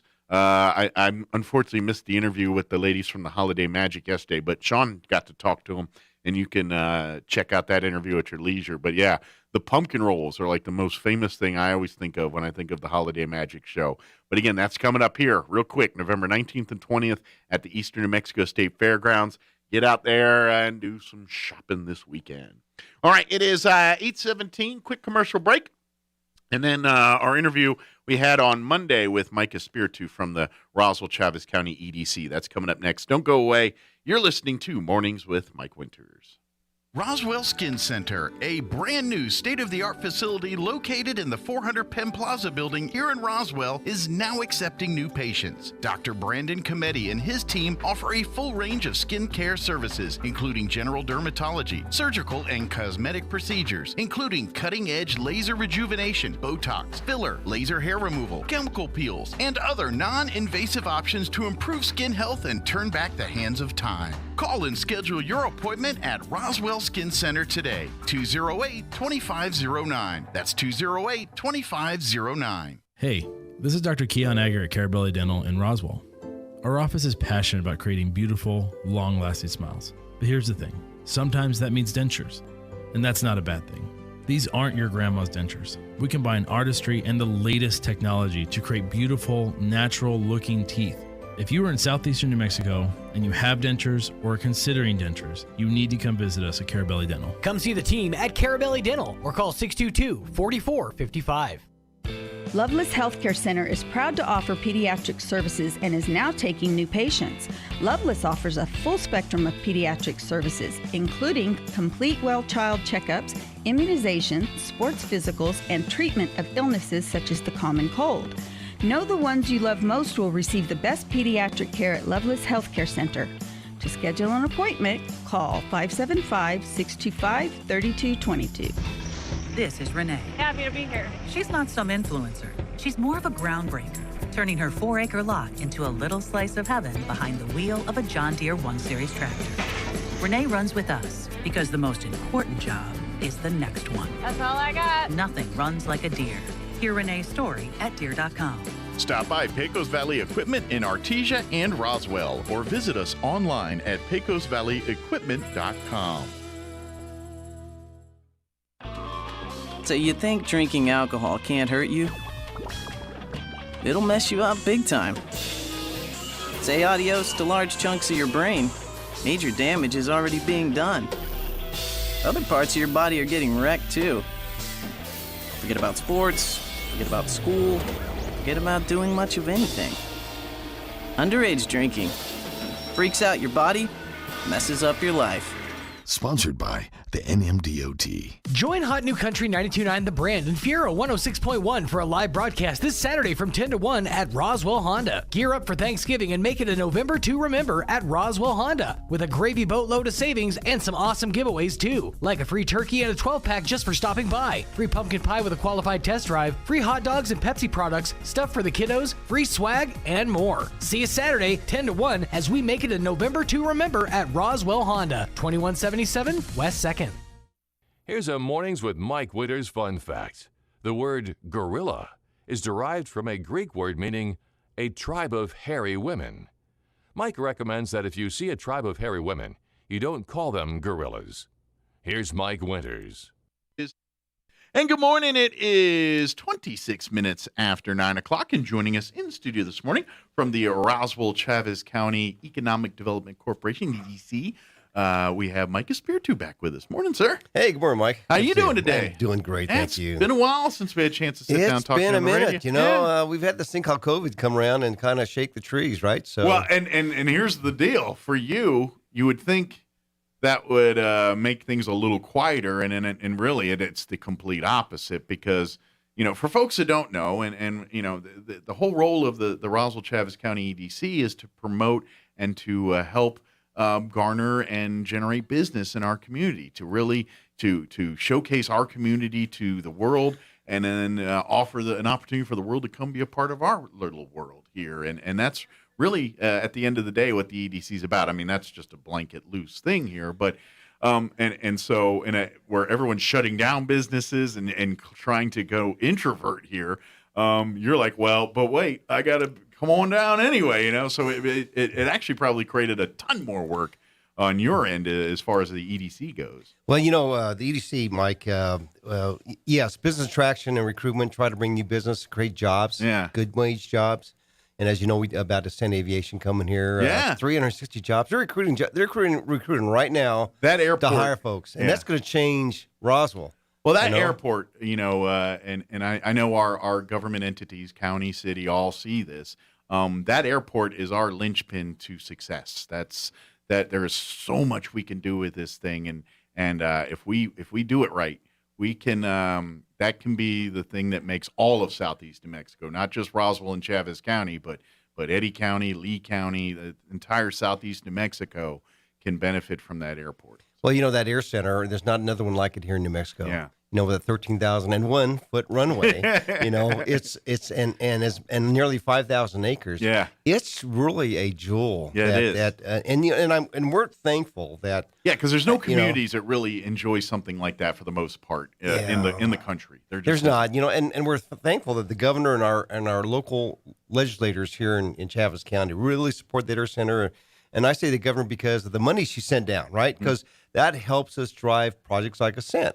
It's going to help drive a water project, and that's probably not well known, but we're doing a water project out there that's going to really help support more growth. Well, that's just it, and I don't mean to cut you off there, but the least sexy stuff is the most important stuff for this to happen. It's businesses and things are going to look at it because you know what? They can get water, they can get everything that they need is right there on site. And that's the difference between that company A coming to Roswell, New Mexico versus Nevada or wherever the place that kind of looks deserty like us. Sure, it's about speed of market, Yeah. and now with COVID, they're not looking to hang out and build something that's going to take them 12 to 18 months. They want to get into something. Set up shop and go. And, so we've worked on the certified sites out at the Air Center, a 44-acre parcel. We've now got a new building. The city council passed the purchase of a RUB building, which is similar to the RUB building that's going to be built out there for Ascent Aviation. Yeah. So that's great because, what we don't have at the Air Center is inventory. We are full. We have just like 2,000 square foot that's unused. But, Joe Nebb, city manager, and I, we're in lockstep on this. We both agree that it's a 70-30 split. I kind of like to say 60-40, but meaning if 70% of our inventory is occupied, then we have no growth. We have nowhere to go. So we need to get more facilities, more opportunity. Back to that speed of market. Back to the companies want to come here because there's something here. You would think that we can get somebody in that old bus plant, and I can't tell you how many people we talk to about that building. I mean, I know every week we're talking to somebody about trying to sell and market that building. Well, and I would imagine too, because the rate at which technology advances, for a company that, let's face it, if you're in the airline industry, there's some high tech going on there. You're gonna need, the advances in technology we've made since that bus building was put in and everything else versus today. I think that's where, because whoever has it, you're going to have to invest money in upgrading all the kinds of the wiring, the internet, whatever things that weren't thought of yet when that building was built, and that's what we're talking about, that rate of things. And that's why, so when we have the governor and various other entities, giving us grants or sending money our way to update these things, that's what it's all for, is so in essence, we can get this stuff ready to go. Yeah, we know that building's old, but if we can at some point do some own renovations, it's going to make it a viable something for another business rather than them investing a bunch of money. They're going to say, you know what, we don't have to do this, this, and this. That one's set up to go. We'll take it now over that one down there. Yeah, and that's some of the stuff we're dealing with. I certainly agree, and I really can't stress enough how fortunate we are to have really strong state lawmakers representing us at Santa Fe. They get it. They know Roswell, Chavez County. They know what we need, and they're very supportive. And that's important. And I'm not going to throw out names. The whole point is they all believe that. Sure. Every single one of them. So, but back to your point about being busy. Oh my gosh. So when COVID hit and the airlines were shuttering service, and we saw all those aircraft, which we still have a number parked out there at the Air Center. I'm sure you've heard about it from our mayor. Again, that was another blessing in disguise. We turned into a valuable asset for the airline industry during COVID because we got a lot of land to store things. That's right, and that's why the ramp up by Eastern New Mexico University here in Roswell, great campus under Dr. Powell's leadership and his great, amazing team. The work towards improving the opportunities for the aircraft maintenance technician program. We need those folks. Sure. And and every one of them get hired. They all have jobs before they even leave. So they've doubled enrollment. I mean, they're doubling their enrollment. They're doubling their instructor staff. And you probably aren't aware of, maybe you are, but the average aircraft maintenance person is about 58 years old. Yeah. I mean, that's not a young person anymore. And I would gather many of them got their education in the military, and that's why they were all, either retired or served in the military, and now in working in their civilian roles. Well, thanks to that partnership you're talking about with Dr. Powell here and Eastern New Mexico University Roswell, we can change that, where these guys aren't guys that spent 20 years in the Air Force or the Navy or something. They got their aircraft training right here at ENMU, and they're going right out there to the job area, and they're, so we'll see a change there, and I think ENMU is going to be the reason why we see a shift in that over time. I certainly agree, and I'm going to just throw out a couple numbers to you. There's throughout the world, over the next 20 years, there's going to be a shortage of maintenance technicians of 607,000. And just in North America, we're going to be short 123,000. Wow. Yeah. And so, we need folks in that program. It's a 2-year program. And if they don't want to get certified as an A&P mechanic, airframe and power plant, they don't have to. But at least start getting the education, and they can move right into any of these companies that we have here. Although my advice to you would be go for the A&P. Absolutely. Go get that A&P, because you can write your own ticket when you got that A&P. That is basically telling people that you are licensed, certified, and you can walk into their business tomorrow and start working on aircraft, and they don't miss a beat. That's right. So it really would behoove you to pursue that. I get it. It might take you time, but make that your end game if you want to go in the maintenance industry. Yes, and there's scholarships, and there's also great opportunity. And, the starting wage on these folks that graduate, it's like $35 an hour. Yeah. Plus. Yeah. So, it depends on what a person wants to do. Now, I think from what you and I have seen, and a lot of us have seen that's listening to the radio, is the number of people that are out of work and because of COVID. And as you probably are aware, one of the things that we really worked very diligently on in the very beginning of this pandemic was we took a look at what can we do. And we did a couple of things. One, we became a clearinghouse for COVID information. And because, there was a lot of stuff out there. Yeah. This grant, that loan, that loan. Yeah. I mean, it was just crazy. It was the Wild West of finding this stuff. It was. Yeah. And so we try to coalesce all the information so we can make it easier for people to understand. But then the biggest thing we did was we have because we have a plan and a process, or what do you want to call it? But we purposely visit a lot of people, business people in the community, because they've already invested, they've already created jobs, life savings. We are out visiting all our small business people in Chaves County, and that's really important. Absolutely, really important. And I want to throw that out there to our small business owners here, and I think probably most of you know Mike already, but if you don't, get to, because obviously the Chamber of Commerce, as well as I, they are an amazing tool for our businesses here in our community. But bring as many to that party as possible, because the EDC partners with the chamber all the time, with the city, with the county. It's another resource for you as a small business owner to take advantage of. And as Mike was saying, there was so many different opportunities during COVID for businesses and things that it was hard to keep up to date and track them.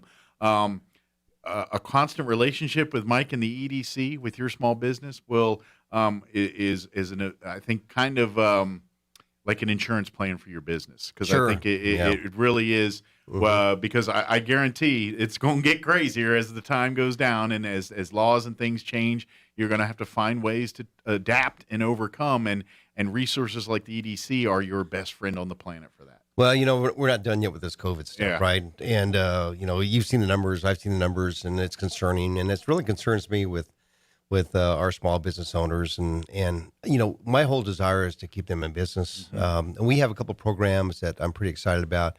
We've had for a number of years a facade grant program. It's a true grant. It's not a lot of money, but you can apply online. It's pretty simple. Sure. And these are for our small business owners. And it used to be just Main Street. We've opened up the entire Chaves County. Any small business in Chaves County, they want to improve the exterior facade of their building. Cool. And we give money for that. That's great. And it's not real hard to get. The other is called a ROAR fund. And I can never remember what the initials stand for. As long as you know what it does, that's all that matters. But City Manager Joe Nebb and I, we got together and we talked about how can we further help our small business community with some funding. Because one of the biggest issues we see here in our smaller, older buildings is lack of fire suppression, ADA, compliance, things. So we've created this a low interest loan fund that we're getting ready to roll out here within the next several weeks. Okay. So for our local small people to access and utilize and again get some money at a very low interest rate. That's great. Yeah. So and really not tapping into their day-to-day operating expenses and stuff, which are probably very well, earmarked for whatever the business needs to operate, and that's why these things don't get updated and done. So. Yeah.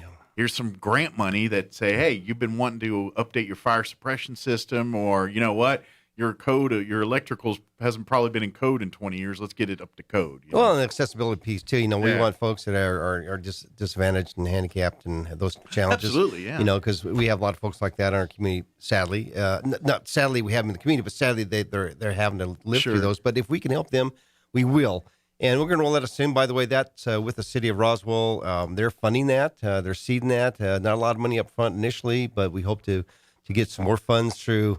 Get your foot in the door. Get our foot in the door. And, exactly. More importantly, help our local small business owners. And that's the whole intent. Absolutely. And that's what and to be honest, and you get this, Mike, it's you turn over every stone. That's when, especially in times like this, any opportunity, big, little, somewhere in between, that's what the EDC looks for and tries to do it and find it out for our community and help do that. So, we think of the lure side and say, hey, I'm trying to lure big business X to come and look at our area, but it's much more, and that's phase one. The other side, which is probably the busier side right now, is how do we maintain who we have? How do we grow who we have? What we got here, how do we make it better? And that's what it's all about right now. And I know times are tough. Business models have been turned upside down the last 2 years, but there is a lot of diamonds in the rough during times like this. And that's where you're talking your conversations with Mike at the EDC and let's face it, the chamber and the city and the county, anybody that's handling economic and business development in our community, you need to bend their ear and talk to, because the more resources, the more information, the more options you have, the better you're going to be. Well, and you're right. During these times, we're seeing a lot of folks say, you know what, I don't really want to go back to the workplace, but I've got a great idea, something I've always wanted to do. I'm going to create a business doing this. Mm-hmm. And they don't know how to go about it. Give us a call. Yeah. We have access to resources that they may not be aware of. Mm-hmm. We have access to state incentives that may qualify. So we have some programs out there that may really help them. And, of course, we'll walk them through the steps. Sure. Now, I've just called the office, make an appointment, come see us, 622-1975, and we're happy to do that. I have a great team of two fine ladies, Irma Perez and Melissa Juarez, and they get it. They're very involved. They're digging in the files and looking up the information and trying to find all that stuff. And what's so important is if we can help those folks be successful so they make good decisions or sound-based, decisions, then we want nothing for us. We just want them to be successful. Sure. And, if they can grow jobs as a result, even better. It makes the community better. Well, that's what makes our city strong. Sure. And our mom and pops, let's face it, when we talk about our nonprofits and our things like that, that's what makes our community grow. Because now that these smaller businesses, once they're finding success and then they start helping out their passions. And, and it could be the Humane Society. It could be CASA. It could be the Roswell Refuge. It could be any of these types of things. So by default, by helping our businesses, you're helping our nonprofits, because the mom and pops, especially our local businesses, we all have our passions. We have our things that we find important. That's why when you come out on First Friday here on Main Street, you'll go to some businesses and they're like, hey, we're raising money for, organization X. It's all part of that chain. It's all part of that. So helping these businesses help our community grow, which makes our nonprofits better, which makes our community better. So absolutely. It's all part of the cog, another cog in the big machine here. We've, and I'm sure you're aware, for since May of this year, we've had 4 hiring events that we've co-hosted with the city of Roswell. Recently, just one last week or so. Yeah. And I'll tell you that the one we had last week on the 4th was probably one of our best events. All those a little smaller audience, but committed. But the audience committed. that was committed. Well, there's been a lot of stuff, and then we all see the hiring signs out throughout our town, and they're everywhere. Mm-hmm. I don't care what city you go to in America, they're everywhere. Yeah. Probably across. Probably the globe. they plan it actually. Yeah. But we've done several, and one of the again with the city of Roswell and with the state's Department of Workforce Solutions, very critical. What we did was, Joe Knapp, again, I mentioned Joe again. He's, like I said, he's a great colleague. Sure. When we did our third event, and I thought the third event was September 6th, and I thought, well, let's hopefully the federal subsidy will end and people want to come back to work, and we saw pretty much the same thing we saw the previous two. So we sat down and said, well, what can we do different? So in that conversation, we elected to bring in the bureau chief for Workforce Solutions. And we were going to do a reverse job fair, right? Okay. What we decided to do was not do that quite yet. What we did instead was we had an employer workshop we held in October, end of October. Okay. We had about 50 some odd employers there, and we actually gave them the tools and resources they were totally unaware of that they were available to them. Okay. And we held it at the Civic Center, Convention Center, and went really fine. And then we had the fourth event. We called it the hiring event, not a job fair, but employers ready to hire people on the spot. And talking to those employers on the 4th, they said, this is a different group of people that showed up. These are people that really were job seeking. Gotcha. And so they said their attitudes were really good. And I don't know the numbers yet. We're still calling to find out. But you think some positions got filled from this last one? That's right, good. I do. We had 146 job seekers, 27 businesses, and about over 150 jobs plus that we know of that were available. That's great. But there's more than 150 jobs in Roswell. Yeah, that's that are just available. a microcosm of what's really available out there. But whatever we can do to help, that's, again, the role that we have taken as EDC is to help our community.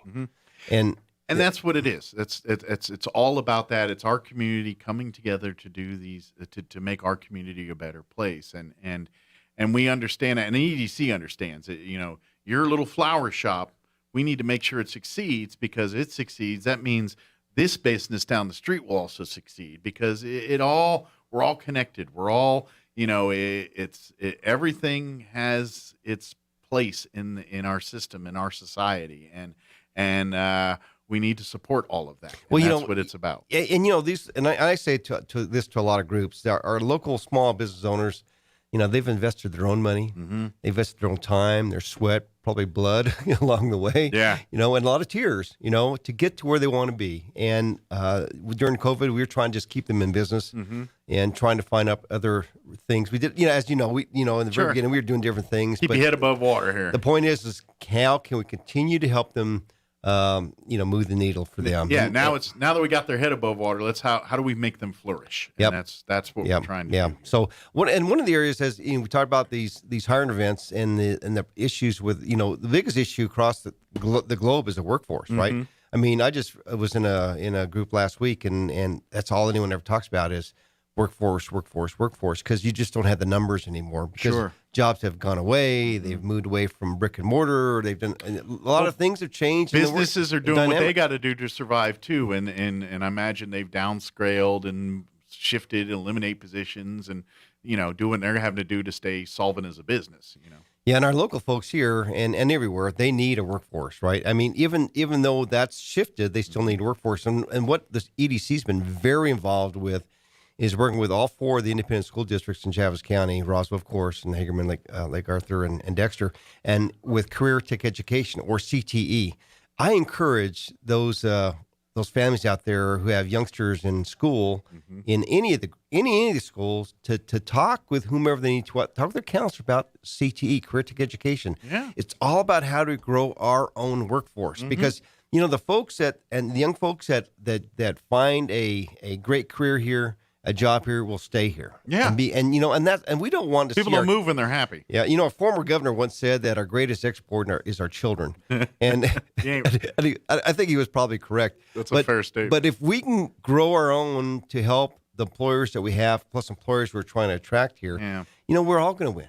We're all going to win. Absolutely. And you know, and that way, young folks have a true career pathway. Absolutely. So it's the Roswell Independent School District, the others, they're all now re-engineering themselves to really put put that path. And I'm just really excited about it because we've been a big part of the team. Yeah. To help make that happen. Absolutely. You know, but Josie, I want a workforce, right? That's what I see. And educators. Well, makes your job easy. If we got a big workforce and you go out and say, hey, company B, look, I got 1,000 people waiting for a job right now. Come on in. That's right. And not only with the public schools, but Eastern New Mexico. I mean, what they do is, you know, if you look at it from a waterfall, that they're the next step. Absolutely. Right? And they're the ones that's building on other programs, and they're really, you know, being a community college, they've got the ability to be flexible and nimble to help do things a little differently to get kids, young and not just kids, if you will, students, but older folks too, like even like you and me, right? Yeah. If we want to change career paths or we want to do something different, they've got things. Absolutely. What people don't know is what a gem they are and the resources they have right here in Roswell to help everyone. Speaking of small business, if you're looking and go research their eye center over at ENMUR. That's available to anyone, and you basically sign up like a gym membership. Yeah. And then with it, you have access to like say you want to make a tangible project.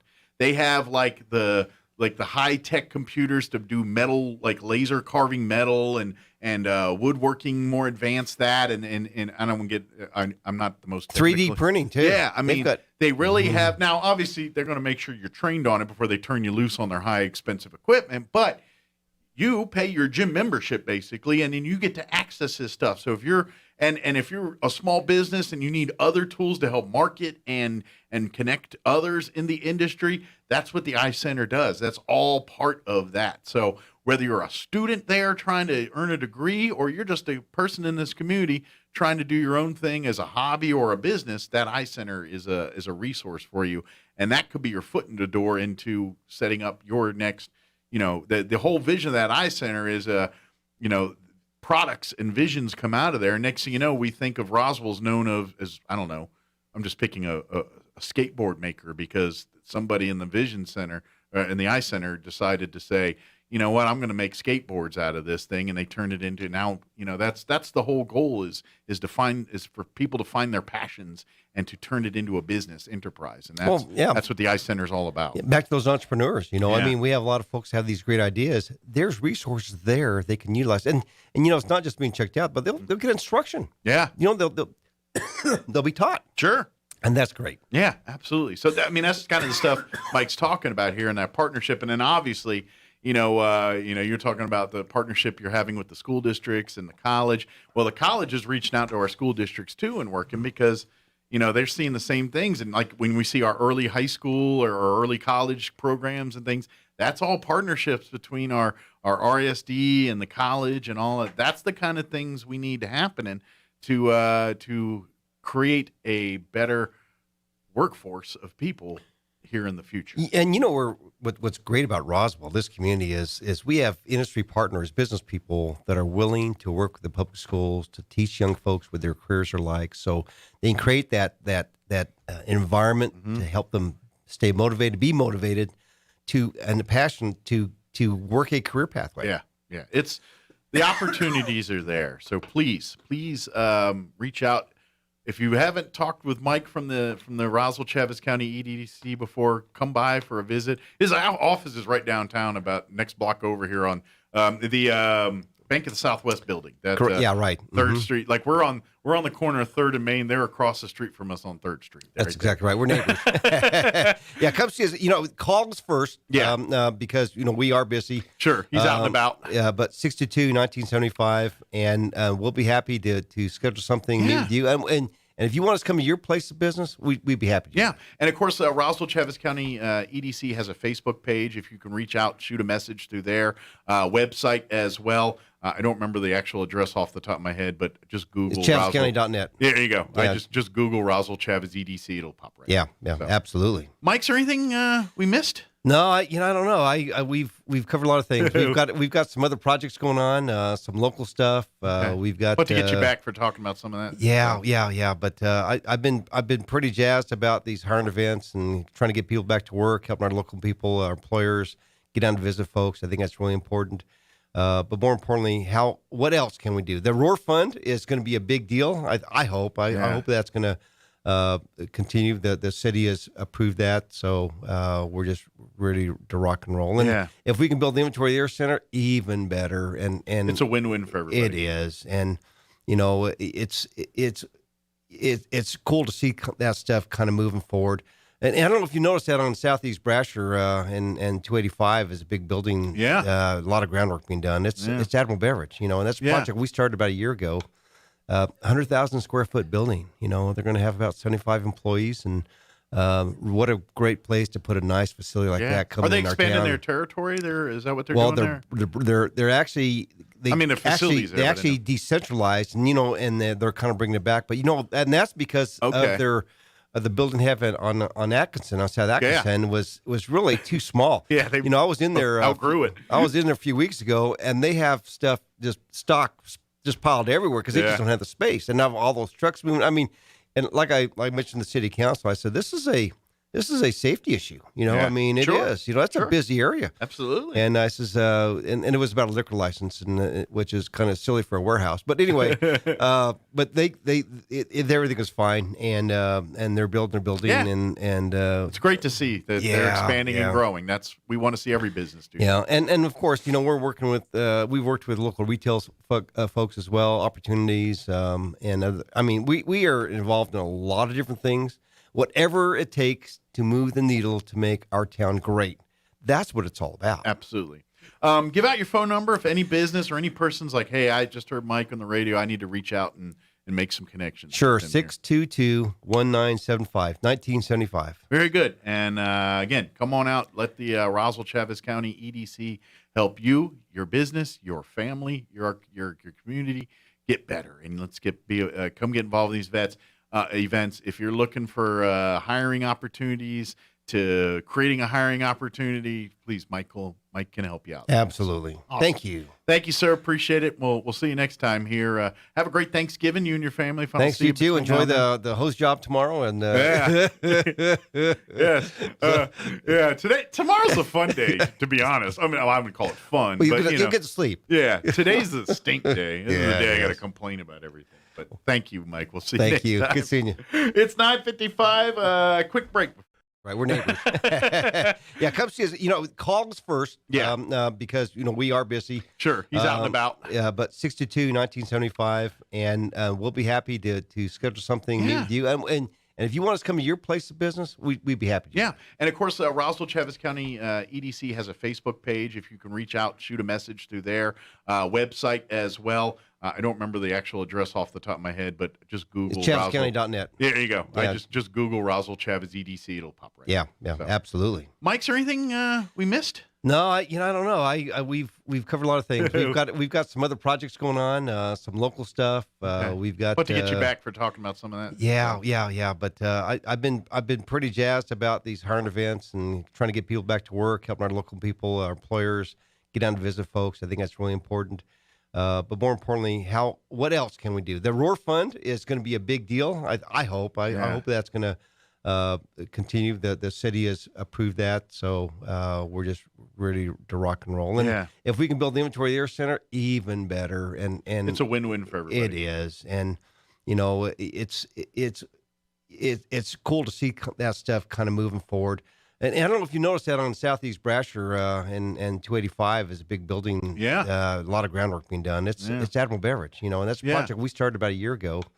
100,000 square foot building. They're going to have about 75 employees, and what a great place to put a nice facility like that. Are they expanding their territory there? Is that what they're doing there? They're actually. Their facilities. They actually decentralized, and they're kind of bringing it back. But and that's because of the building having on Atkinson, on South Atkinson, was really too small. I was in there. Outgrew it. I was in there a few weeks ago, and they have stuff just piled everywhere because they just don't have the space. And now all those trucks moving. I mean, and like I mentioned the city council, I said this is a this is a safety issue. I mean, it is. That's a busy area. Absolutely. And I says, and it was about a liquor license, and which is kind of silly for a warehouse. But anyway, but everything was fine, and they're building their building, and it's great to see that they're expanding and growing. We want to see every business do. Yeah, and of course, we're working with we've worked with local retail folks as well, opportunities, and other, I mean, we are involved in a lot of different things.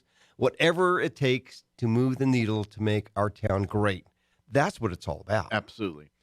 Give out your phone number if any business or any person's like, hey, I just heard Mike on the radio. I need to reach out and make some connections. Sure, 622-1975, 1975. Very good. And again, come on out. Let the Roswell Chavez County EDC help you, your business, your family, your community get better. And let's come get involved in these events. If you're looking for hiring opportunities to creating a hiring opportunity, please, Mike can help you out. Absolutely. Awesome. Thank you, sir. Appreciate it. We'll see you next time here. Have a great Thanksgiving, you and your family. Thanks, you too. Enjoy the host job tomorrow. And yes. Tomorrow's a fun day, to be honest. I mean, I wouldn't call it fun. Well, you'll get to sleep. Yeah. Today's the stink day. This is the day I got to complain about everything. But thank you, Mike. We'll see you next time. Good seeing you. It's 9:50. Now for a Pecos Valley News update. I'm Jared Cirillo. Eddy County Treasurer Lori Pruitt announcing that the property tax auction that was scheduled for today has been postponed by the state and has not yet been rescheduled. Also, she's asking you to please be aware that if anyone contacts you saying that your property is going to be sold, do not give them any money or sign any documents. If you encounter someone of this nature, you're urged to contact police. If you have any questions concerning your property taxes, you can call the Eddy County Treasurer at 885-3913. New Mexico's Democrat governor is seeking legislation to help jumpstart hydrogen production from natural gas in the state, a process that generates harmful greenhouse gases but could one day be harnessed to provide environmental benefits. Governor Michelle Lujan Grisham outlined the effort briefly at a convention of oil executives Monday in a speech that acknowledged the state's reliance on industry tax revenue while pledging to enforce pro-environment regulations. You're up to date. I'm Jared Cirillo. I'm meteorologist Steve Hamilton with your Pecos Valley weather. Cooler temperatures on the way with a cold front headed for eastern New Mexico. We'll have sunshine today, fairly mild with low to mid 70s. A few clouds overnight with that front moving through, upper 20s and low 30s for the overnight lows. Then quite a bit cooler tomorrow. We'll be staying in the mid 50s with mostly sunny skies, back to the mid 60s and fair Friday. I'm meteorologist Steve Hamilton, and that's your latest forecast. With the SRN News Business Brief, I'm Bill Alexander. Home Depot's sales continue to climb with the U.S. housing market red hot. Third quarter revenue rose 9.8% to $36.82 billion, exceeding Wall Street expectations. Sales at stores open at least a year, a key gauge of the retailer's health, jumped 6.1%, also better than expected. The Bank of England is one step closer to raising interest rates next month, analysts said Tuesday after official figures showed that the end of the British government's salary support program for workers during the coronavirus pandemic has not yet led to an increase in unemployment. On Wall Street, the Dow up 54 points to 36,142. The Nasdaq up 120 to 15,973. And the S&P 500 added 18 points to 4,700. With the SRN News Business Brief, I'm Bill Alexander in Washington. We serve all New Mexico. If you think it's hard to take out a home loan, those rumors are wrong. It's not true. Contact Loan Officer Elliot Rodriguez, MLS number 41002 at CMG Financial, phone number 719-237-4680. At CMG Financial, we can help. Experience extraordinary with CMG Financial, every customer, every time, no exceptions, no excuses. CMG Financial is a registered trade name of CMG Mortgage Incorporated, MLS 1820. CMG Mortgage Incorporated is equal opportunity lender. To verify complete list of states licensed, visit www.mlsconsumersaccess.org. Equal fair housing is the right for everyone to have access to all housing opportunities without discrimination based on race, religion, national origin, sex, color, familial status, or disability. Having trouble keeping up with the conversation? Here on Earth Hearing Center can help. Here on Earth is locally owned and operated and have been serving Southeast New Mexico since 1955. Let their experience help you with a free hearing assessment. If you do need a hearing device, they will guide you through every step of the process. They accept all types of insurance, including Medicaid, and all of their devices are made right here in the USA. Call and schedule your appointment today, 575-622-0375, or come by 2800 North Main, Suite 2, across from Target in Roswell. Here on Earth Hearing Center, get back in the conversation. Join Hot New Country 92.9 The Brand and Fiero 106.1 for a live broadcast this Saturday from 10 to 1 at Roswell Honda. Gear up for Thanksgiving and make it a November to remember at Roswell Honda with a gravy boatload of savings and some awesome giveaways too, like a free turkey and a 12-pack just for stopping by, free pumpkin pie with a qualified test drive, free hot dogs and Pepsi products, stuff for the kiddos, free swag, and more. See you Saturday, 10 to 1 as we make it a November to remember at Roswell Honda, 2177 West 2nd. Paid for by govmint.com. The 1878 to 1921 Morgan Silver Dollar, a true American classic and one of the most iconic silver dollar coins in history. It's been 100 years since the last Morgan Silver Dollar coin was struck for circulation, and now, for a limited time only, full-pound bags of original U.S. government-struck Morgan dollars are being released to the public. That's right, you can own a full pound of 1878 to 1921 classic American Morgan Silver Dollar coins, all in very good collector condition with fully visible dates and mint marks.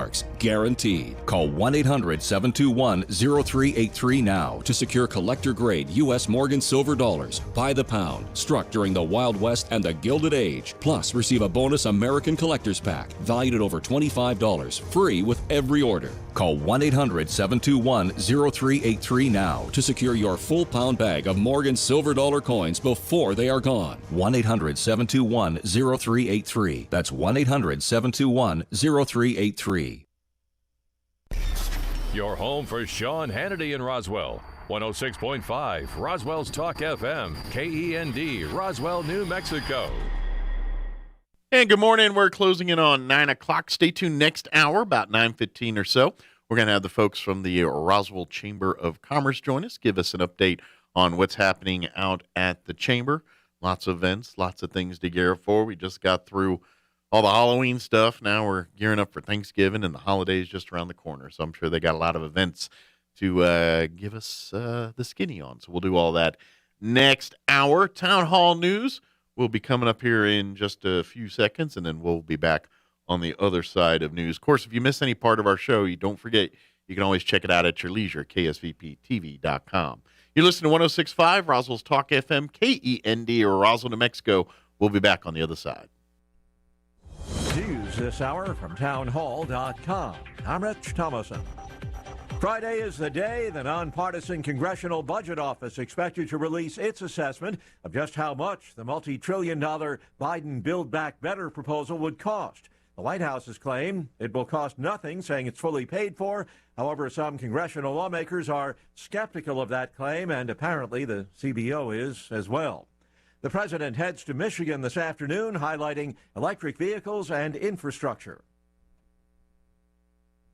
After traveling to New Hampshire yesterday, the president goes to Detroit this afternoon for the next stop on a nationwide campaign to tout the just-signed infrastructure law. He'll pay a visit to GM's Factory Zero electric vehicle assembly plant and talk about how the trillion-dollar infrastructure package will help fund the building of EV charging stations across the country. White House correspondent Greg Clugston.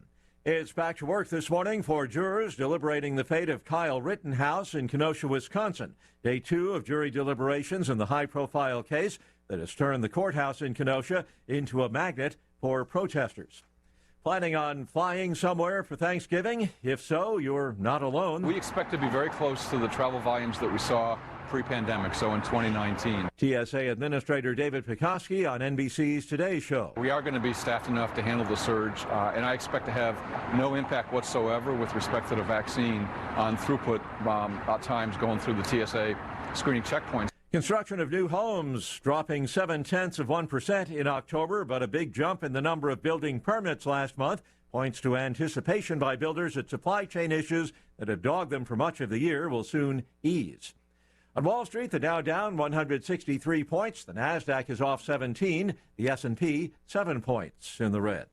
More on these stories at townhall.com. Why are cash-out refinances such a big deal right now? Uncle Ryan tries to teach me something. I really feel like right now might be a once-in-a-lifetime opportunity. I've been doing this for 18 years now, and I've just never seen a market where the rates are so low and values across the country have skyrocketed as much as they have. That combination, I remember one couple in particular, they were looking to do some home improvements at the house, but they were worried about their payments going up. Well, with rates being so low and them building up so much equity in the home over the last few years, we were able to get them the cash out for those home improvements, and their payments actually went down a little bit. Every single situation is different, but it does happen more often than you think. So it definitely does not hurt to call. We are United Faith Mortgage. United Faith Mortgage is a DBA of United Mortgage Corp. 25 Middle Park Road, Melville, New York. Licensed mortgage banker. For all licensing information, go to nmlsconsumeraccess.org. Corporate NMLS number 1330. Equal housing lender. Licensed in Alaska, Hawaii, Georgia, Massachusetts, North Dakota, South Dakota, or Utah. British police say the suspect who was killed in the Liverpool taxi explosion spent at least 6 months gathering components for a bomb and appears to have acted alone. Russ Jackson, the head of counter-terrorism policing for northwest England, says Emad al-Swilmin had rented a property in the city in April and had been making relevant purchases for a device at least since then. Jackson adds investigators so far have not found any other people of concern. Detectives are also piecing together details of the dead man's life and say a relative told them he was born in Iraq. Authorities say he had applied for asylum in Britain in 2014 but was rejected. It's unclear what al-Swilman's legal status was at the time of the bombing. I'm Charles de Ledesma. And again on Wall Street, stocks in the red this hour. The Dow down 171 points. News and analysis at townhall.com. Big Bankers Bank on big bonuses. American banking giants have a tradition of negotiating bonuses based on their performances, and despite speed bumps caused by the coronavirus pandemic, observers see an increase in annual bonuses for bankers between 30 and 35% this year. One concern in the industry is that if a high-profile banker isn't happy with a bonus, that person may jump ship to a competitor.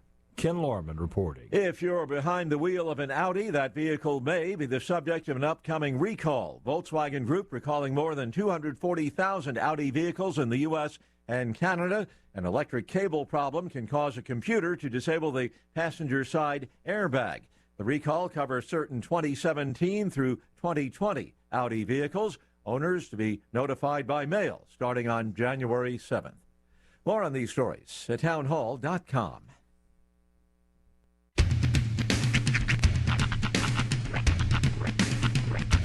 What in the wide, wide world of sports is going on here? I promise you, whatever scum did this, not one man in this force will rest for 1 minute until he's behind bars.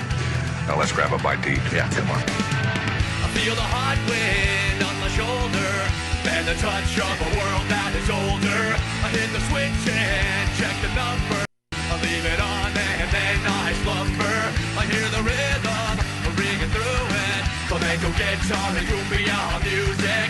I hear the talking of the DJ. The devil listen, what does he say? I'm on a Mexican radio. I'm on a Mexican radio. Broadcasting live from high atop the J.P. White Building in downtown Roswell, New Mexico. It's Mornings with Mike Winters on 106.5 Roswell's Talk FM. Is that what I sound like when I talk? Now, here's your host, Mike Winters. And good morning. It is 6 minutes after 9 o'clock. Welcome to hour number 3. Tres Inviernos. Mornings with Mike Winters right here on 106.5 Roswell's Talk FM. Happy Wednesday, everybody. Hope you're having a great one so far. Oh, yeah. Day's going smoothly so far. Pretty nice, actually. Not too bad. Not too bad. It's nicer today. I mean, as far as tomorrow's going to be our cold day. Yeah. It's going to get cold. It's going to get like 56, I think, for the high. But enjoy today because, and really the 50s are only tomorrow. Just for the one day. I mean, we'll get back there eventually, but just for it's like a preview day. Yeah. So anyway, enjoy that as the day progresses here. Sarah McLaughlin says, soak up the sun. She makes me mad. Sarah McLaughlin? No, I'm sorry. That's not Sarah McLaughlin. That's, doggone it. What's her name? Sheryl Crow. Yeah, Sheryl Crow's fine. Yeah. Sarah McLaughlin, she's the one who makes all the sad songs during the ASPCA commercials. In the arms of the angel. That one right there. Yeah. Yeah, and then they show pictures of sad dogs in cages. But in fairness, Sarah McLaughlin has has given me the freedom to do a recurring bit for a number of years now, and that's anytime anybody, like celebrity, posts something that's just like sad about their status, like, oh, sometimes I'm sad or depressed. You know, it always gives me the opportunity to break out that song and be like, yes, you can help this struggling celebrity for only $15 every 30 minutes. There you go. You can fund this celebrity's needs and wants. We can help them. Far away from here. You know, she knew what she was doing. She's sitting in the booth. She's just like counting her millions. Well, to be honest, the Sarah McLaughlin ASPCA commercials, they're the modern version of the old 80s and 90s Sally Struthers in Ethiopia commercials. Remember those? Yeah. I don't think they show those very often anymore. No, you know what it became? What those became was, it was like Children's International or something. It went from Sally Struthers to that old dude with the white beard that used to walk around and like narrows it down. Well, no, I don't know who it was. He kind of had like a David Attenborough look to him, I guess. I don't remember. He wears like it's like completely brown, like button down shirt and shorts. It wasn't David Attenborough, was it? That's not David Attenborough. It was just, I can't remember. It's like Feed the Children or Children's International. I vaguely, but I don't remember. And it was still him wandering around in the streets, you know, pointing out, look at this sad sack. You know, just that's pretty much how they right, went. exactly. And then there's this SOB. And it's like, for just 50 cents a day, you can get just the price of a cup of coffee. It's like, wait, where are you buying coffee? Right. You could provide water, food, and clothing for this village. Where are they buying water, food, and clothing? Yeah. Where can I'm I getting get ripped off right here. I could totally live off a handful of grain. Yeah. Every day. It was, and to be honest, whenever I saw them, all I could think of was the Sam Kinison comedy bit. If you ever heard, it's one of my favorite ones. I can not really do most of it on the radio because of course of the language involved, but Sam Kinison did a whole bit where he's talking about how he's going to solve the problem in Ethiopia. And he goes, stop sending them your 50 cents. Stop sending them that. So he goes, send them luggage. Send them U-Hauls. Tell them to move where the food is. You live in a desert. Nothing grows in this stuff. He doesn't say stuff. He doesn't. Nothing will grow in this stuff.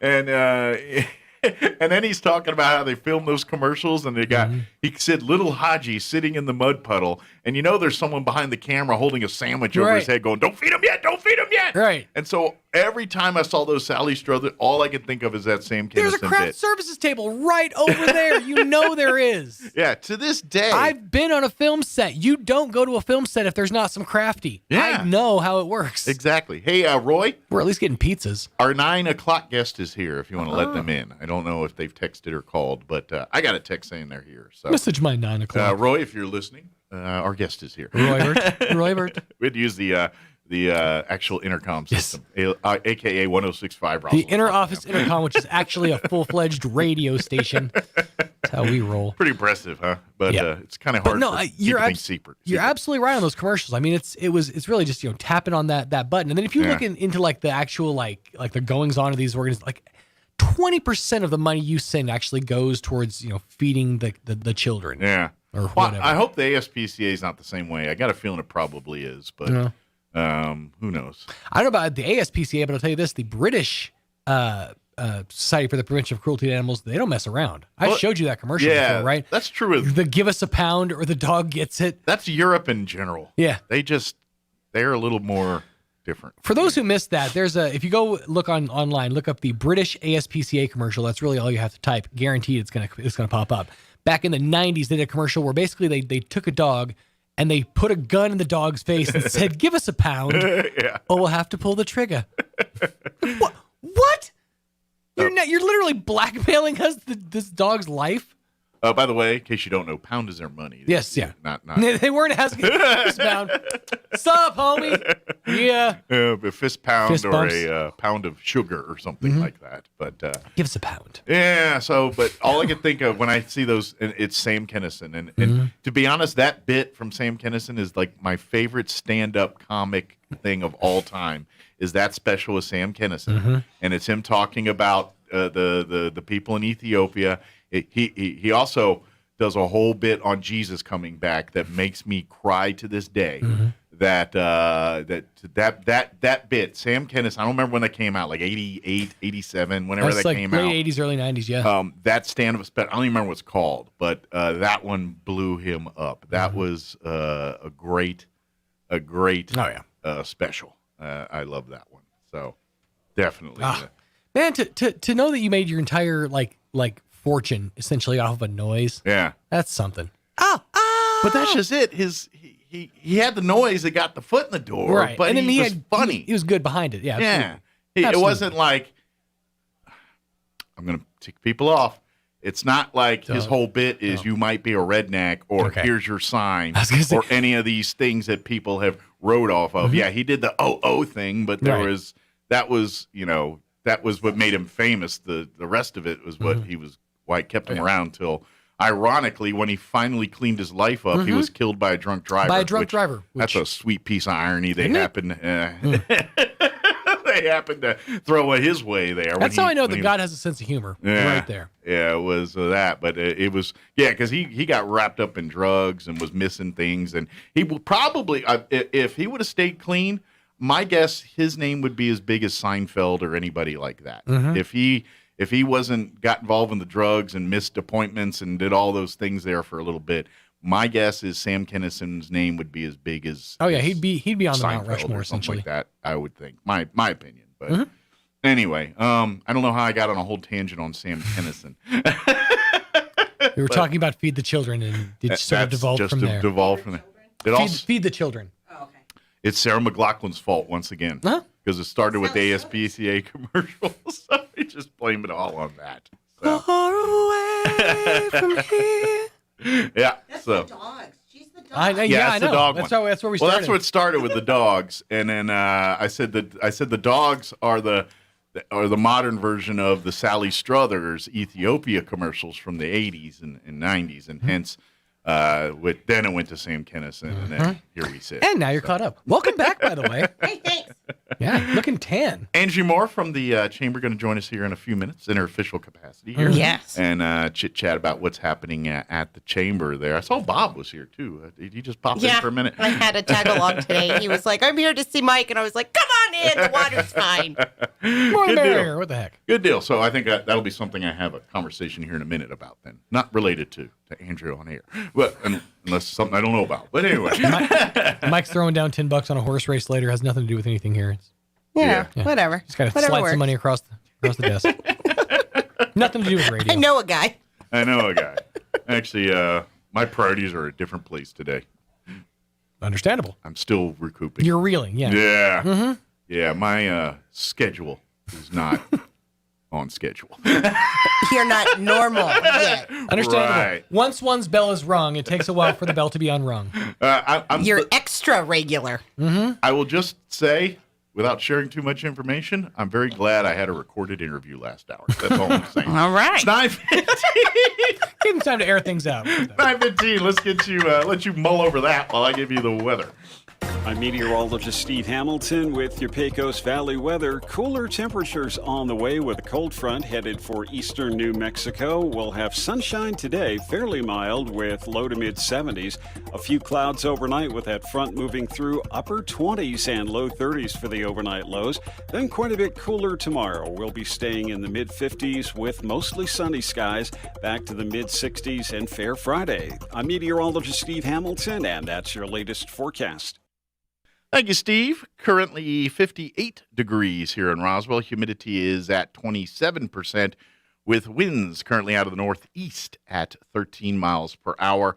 Sunshine today, nice, high of 71. Enjoy it. It'll be cooler tomorrow. Northeast winds 10 to 15 miles per hour. Tonight's going to be chilly. Bring in your plants and your dogs because it's going to be partly cloudy with an overnight low of 29. So we will blow right past that freezing mark tonight. North winds will be at 5 to 10. Your Thursday will warm up to 55 tomorrow. That's right. Our high expected to reach the mid-50s with northeast winds 5 to 10 miles per hour. Thursday night, clear skies with an overnight low of 31. South winds at around 5 miles per hour. Friday, we warm back up to near 70, 69 officially under sunny skies with south winds 5 to 10. Friday night, clear skies, overnight low of 37, and weekend looking relatively pleasant for the weekend before Thanksgiving. Sunny, 76 on Saturday, sunny and 72 on Sunday. So there we go. We'll look at your weather forecast for today. Let's go ahead and take about a 3.5-minute commercial break, and then Andrea Moore will join us here from the Roswell Chamber, and we'll chit-chat about upcoming events and all kinds of stuff happening at the Chamber. Don't go away. You're listening to Mornings with Mike Winters.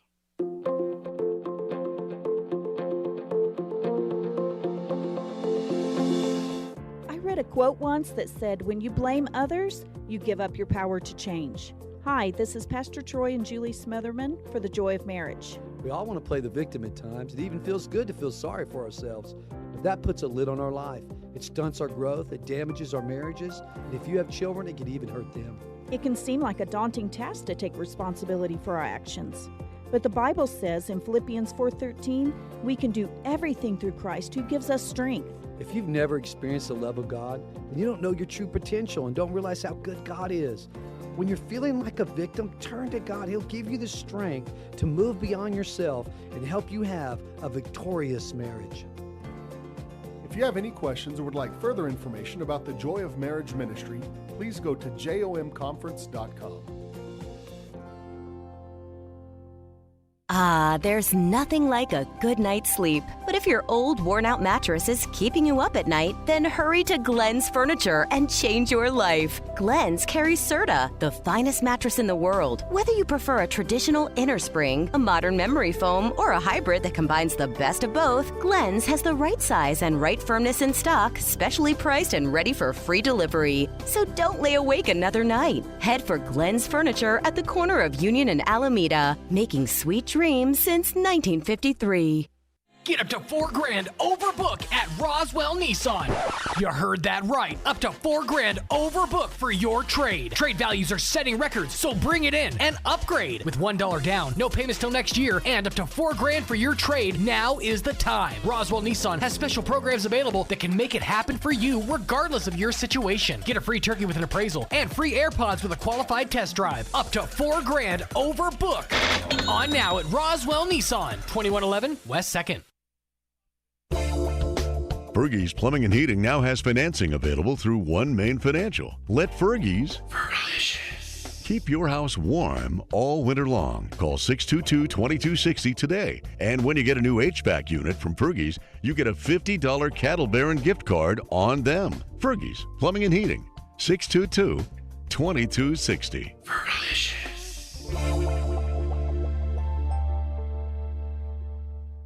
Mays Lumber has all the hard-to-find hardwood you've been looking for. Oak, cherry, walnut, poplar, and maple. Plus, hard-to-find exotic woods like purple heart, zebra wood, ambrosia maple, black limba, and bloodwood. Perfect for that one-of-a-kind gift piece or table. Get ready with Formica and Wilson Art countertops in 12-footer custom length with installation available. Make it happen at Mays Lumber, 115 South Virginia in Roswell, serving southeastern New Mexico and beyond since 1934. Every day is special at La Gran Victoria with some of the most authentic and delicious Mexican dishes. And lunchtime is extra special at La Gran Victoria. Wednesdays, stop by for La Gran Victoria's Burger Special with a hot juicy burger for only $5.99. And on Torta Thursdays, tortas are only $5.99. Open every day for breakfast and lunch at the corner of 4th and Richardson in Roswell. Call ahead for quick and easy pickup, 575-840-5290. La Gran Victoria. Make every day a little more authentic and a lot more delicious. Here's a Mornings with Mike Winters fun fact. It's considered good luck in Japan when a sumo wrestler makes your baby cry. But who gets the good luck, the sumo wrestler or the baby? Here's Mike Winters. And good morning. It is 21 minutes after 9 o'clock, and joining us in studio this morning, Andrea Moore back with us from the Roswell Chamber of Commerce. Good morning, Andrea. Good morning. How are you doing? I'm doing awesome now. How was, she was, for those that don't know, she was world traveling here. You went to Morocco. I knew Morocco. You also went to Portugal, too? We did. We went to Lisbon, Portugal first, and then Marrakesh, Morocco. So not one, but two continents. Yes. In a short time there. In Very 10 cool. days. Very cool. It was awesome. Like I was telling you right before we went on air, when I was in the Air Force, we when they sent me to Kuwait for a couple months. I'm sorry, Italy. It was the Italy trip. When I went to Italy, we flew military, but we flew in military aircraft. When I went to Kuwait, I was in a commercial, but we flew a military aircraft. And so we hopped from base to refuel. So we left Charleston, South Carolina, to go across the pond, and we landed in Portugal. Yep. And so we spent about an hour in Portugal for refueling and all that. So I've seen Portugal for about an hour, walked out and saw the mountains and the beautiful, I mean, it's really gorgeous. beautiful. But that's my extent of Portugal, was that 45-minute layover, basically, at the military base there. But it was beautiful country. Morocco I've never been to. Well, I highly recommend Morocco. Okay. Highly, like, I cannot recommend it enough. I was nervous to go to Morocco because it's Africa. It's Africa. It's an Islamic nation. Yeah. I'm a woman. I like to think I'm kind of cute still. But it's kind of a modernized. Yeah. Yeah. I had a friend when I was a kid, like when I was 14 or 15. His grandparents did a trip to Morocco as a family thing, and so he went and got to see it. And of course, he came back. You know, the one thing that I think Moroccan, like dumb Americans, know about Morocco is those hats, the red hats with the little tassel on the top. Other than that, most people are like, what else comes from Morocco? And they probably say, no, I don't know. Spices. Yeah, but there's a lot more that comes. But yeah. We, the dumb Americans, all we know is the hat with the little tassel. Oh, yeah. Oh, it was awesome. And that was the leg of the trip I was the most concerned about because, you know, I've been been around the world. I've been to third world countries. Absolutely. I know that, like in China, they don't have Western toilets. A lot of people protest and complain about things in this country. Go visit the world. Yeah, you're going to realize, America's not so bad. Especially when you visit. Now, I'm not going to sit here, but Morocco, these places in Africa and Asia, beautiful countries, beautiful people, everything's great, but the amenities, the conveniences, the safety, the comforts that you take for granted every day are non-existent in other places, or they just aren't. 100%. And so that's why I love to travel. And this was kind of our test monkey travel experience after COVID, because I haven't ventured very far in the last year and a half because of COVID, because traveling has been so difficult. But it wasn't as difficult to travel as I thought. Now, you do have to wear a mask when you're in the airports and on the plane, so that's kind of a pain in the butt. But you get over it, and don't get all mad on the airplane and get arrested and jacked up a bunch of people are doing. And if your flight attendant is cool and you're cool to your flight attendant, they'll give you a little more leeway with keeping the mask off. Gotcha. So, of course, I kind of lean how you do. If I have to wear a mask and I can only take it off if I'm eating or drinking, guess what? I'm eating and drinking the entire time. You're going to be giving me a lot of nuts on that flight, because that's all I'm going to be doing is drinking and eating nuts the whole time. Yeah, and, people would fall asleep with their masks off and nobody would harass them. So it was no big deal. Most people treated each other decently. For the most part. Good. I got to get on a plane for my first time here in December, flying back east to see family here in December. So that'll be the first time since COVID that I've been on a plane. So it'll be interesting for sure. But good news is I'm leaving right out of Roswell, which will make the trip out there much, you know what I mean? Because it's the Roswell airport. Yeah, so you have 5 minutes to drive home instead of the 3 hours. But you don't have 3 hours of screenings and security to get into the system, so to speak, from Roswell.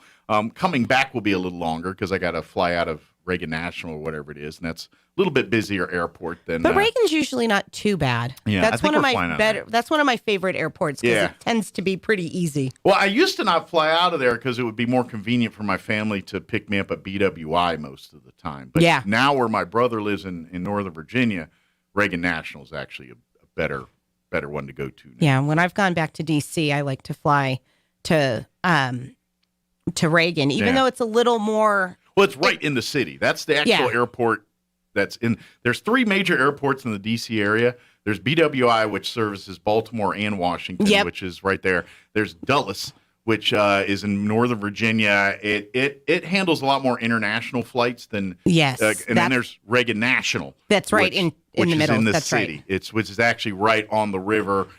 Kind of not far from the Pentagon and all that stuff. It's right in the heart of the city. Exactly. So, which makes that one tricky because there's an Air Force base right up on top of it.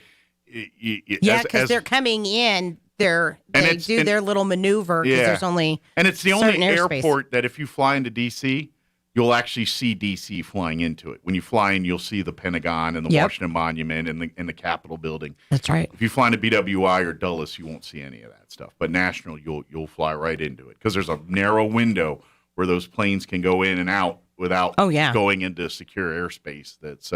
Because I think we usually fly into Dulles, going to DC, and then we fly out of National, leaving DC because it's easier. Because once you can literally take the metro to National, where the others you cannot. So but anyway, I don't know how I got another dissertation about airport handlings at DC, but it's glad that you had a good trip. It was awesome. Any cool foods or things you got to experience for the first time that you never got to do before? So in Portugal, we stayed at the hotel where Ian Fleming actually came up with the idea for James Bond. Okay. And Casino Royale is literally across the street. Oh, cool. So that was cool. So we had authentic 007 martinis. Not shaken, not stirred. Absolutely. Oh, it was hands down best martini I've ever had. And I'm kind of a martini drinker. I go in and out of my little cycles of things. Your phases, but best martini hands down because it's half gin, half vodka. Okay. And then they use Italian. I think it's the Italian vermouth, not the normal vermouth that we usually use here in the States. Oh, okay. And that adds a little. It's just a little sweeter. Okay. And it's, oh my gosh.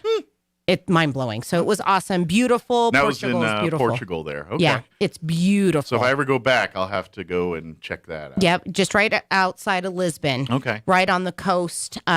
Beautiful country. Their thing, though, is they are into canned cod. Gross. They are the #1 importer of cod in the world. Sounds like some Norwegians sneaked down into Portugal there and started giving their fish stuff up. So there's this thing that they make, and it's kind of their national thing. It's a fried, crab cakes, which are delicious. Absolutely. They have cod cakes that look like little deep fried footballs, and they're disgusting. It's gross. Is there not cod around the waters of Portugal? No, there's not one. Not one. Okay. So they import it. They are the #1 importer and our tour guide told us it's some crazy amount. It's like 400 pounds of cod per person ingested per year. It's some weird, crazy, and I'm like, I feel like they could get it to them fresh or frozen at least, and not in a can. Because there's no, it's crazy. There is no fish that comes in a can that is really tasty. I know we put up with tuna fish, we as American culture, and tuna fish is fine, but there is no delicacy. No, when it's fish in a can. They put cod. They make a garbanzo bean salad thing with cod, and that was okay. Yeah. But yeah, it was. And of course, my husband is meat and potatoes, fried food, so he loved it. And I was, and it has cheese in it. So it's this fried cod cake with cheese in the middle. Wow. It was an experience. I would still try it because in theory, it sounds like something I'd eat. Try it. But canned fish is where I'm like, Yeah, it was gross. Yeah. Best wine, great beer. It was awesome. Good deal. Beautiful country. They have, Rio de Janeiro has the huge Jesus statue. Just outside of Lisbon, they have a smaller Jesus statue. Okay. The mini version of it? Yeah. So it was really cool to go and see and do all of that. And then, and of course, the castles and the cathedrals and all of that stuff are just gorgeous. Yeah. So then we go to Morocco, and I'm still on cloud 9 because Morocco was definitely my favorite place. Our last night in Portugal, too, for the dinner, we had dinner in a huge winery. So these huge barrels of wine and this huge long table of everybody that was on the tour with us. Nice. And there was 86, I think it was 84 or 86 people. So this huge long table down in the middle of a winery. It was awesome. Beautiful. Then we go to Morocco, and of course you fly into Morocco. It's an African country. You look out the plane and you're like, oh my gosh, where are we going? It's desert. It looks dirty. I'm like, great. The last couple of days, this is going to be atrocious. I'm just going to stay in the room and sleep. No. Awesome. We got to go tour Marrakesh. It was actually a lot prettier than you realize. Well, it's ornate is what I understand. The buildings and everything they're very ornate, very royal looking. Well, and on the inside. So you look very plain on the outside, but as soon as you walk in, that's where the ornateness and the beauty, because they're very conservative, because they are an Islamic nation, and the Moors kind of came over. That's kind of one of the places that they originated from, and then hopped over to Europe and conquered Spain, the southern part of Spain and Portugal.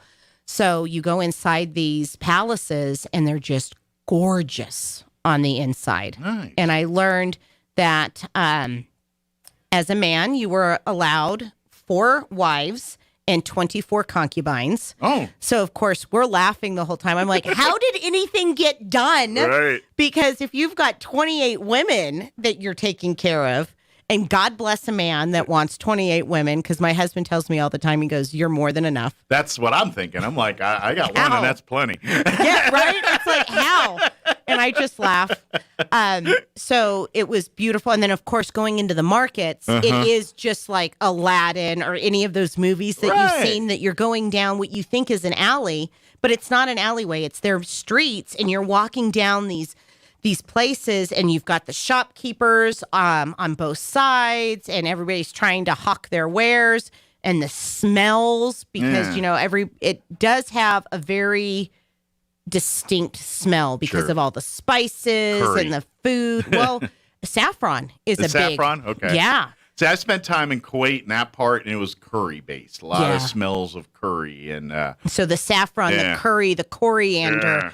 I mean, it was phenomenal. Yeah. And our last night in Morocco, we were bussed out into the middle of the desert for what was called Arabian Nights. And we show up, and they have tents. They have these huge tents and carpets everywhere for this wonderful dinner.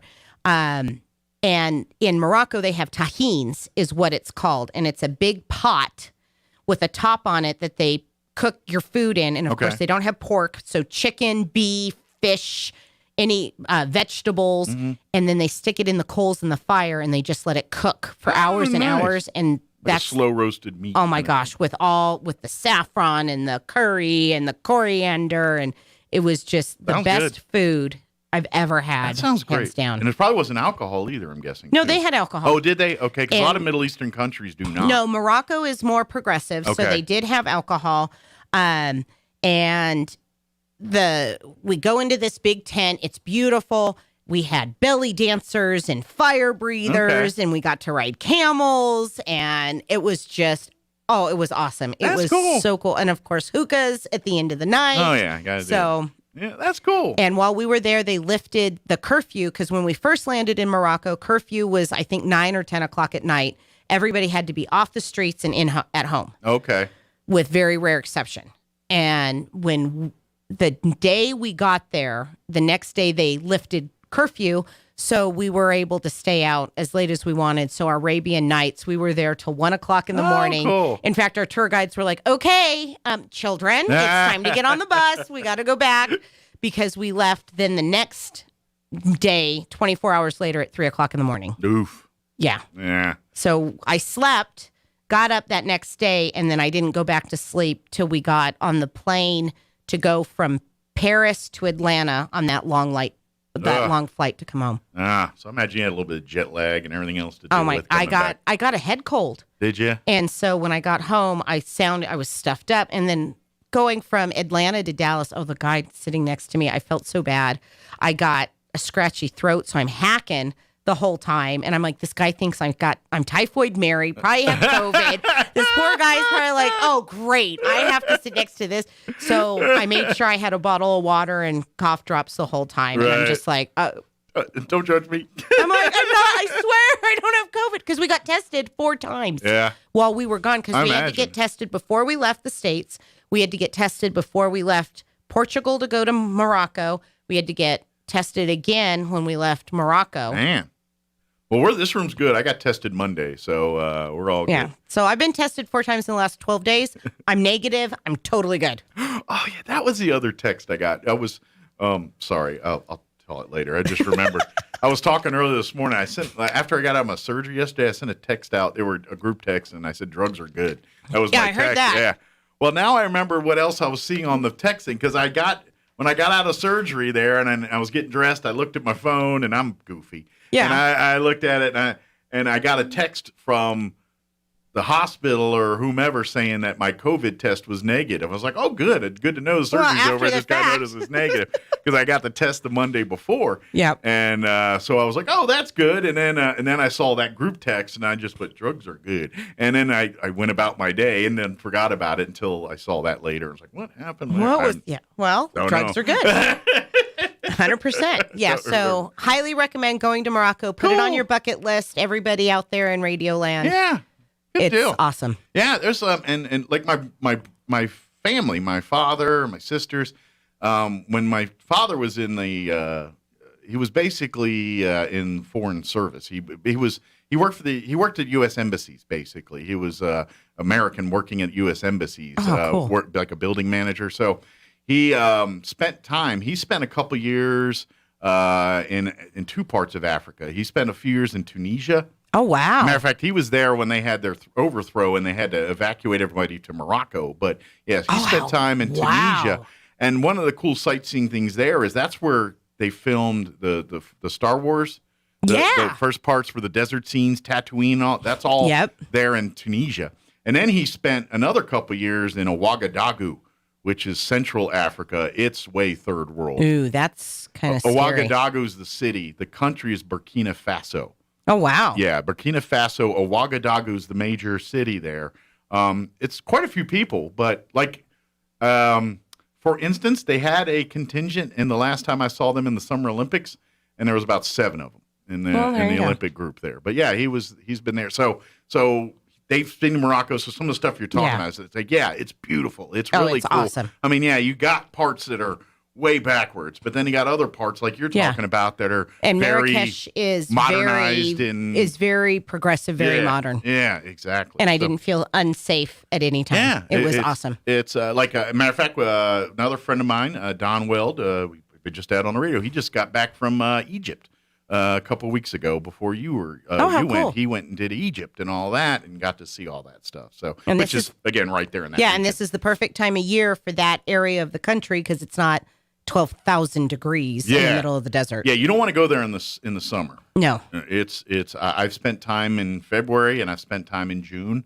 February is way better to be in that part of the world than it is in June. That's right. So I guess we should talk some chamber biz, huh? Well, yeah. So we've got some stuff going on. Just a few things.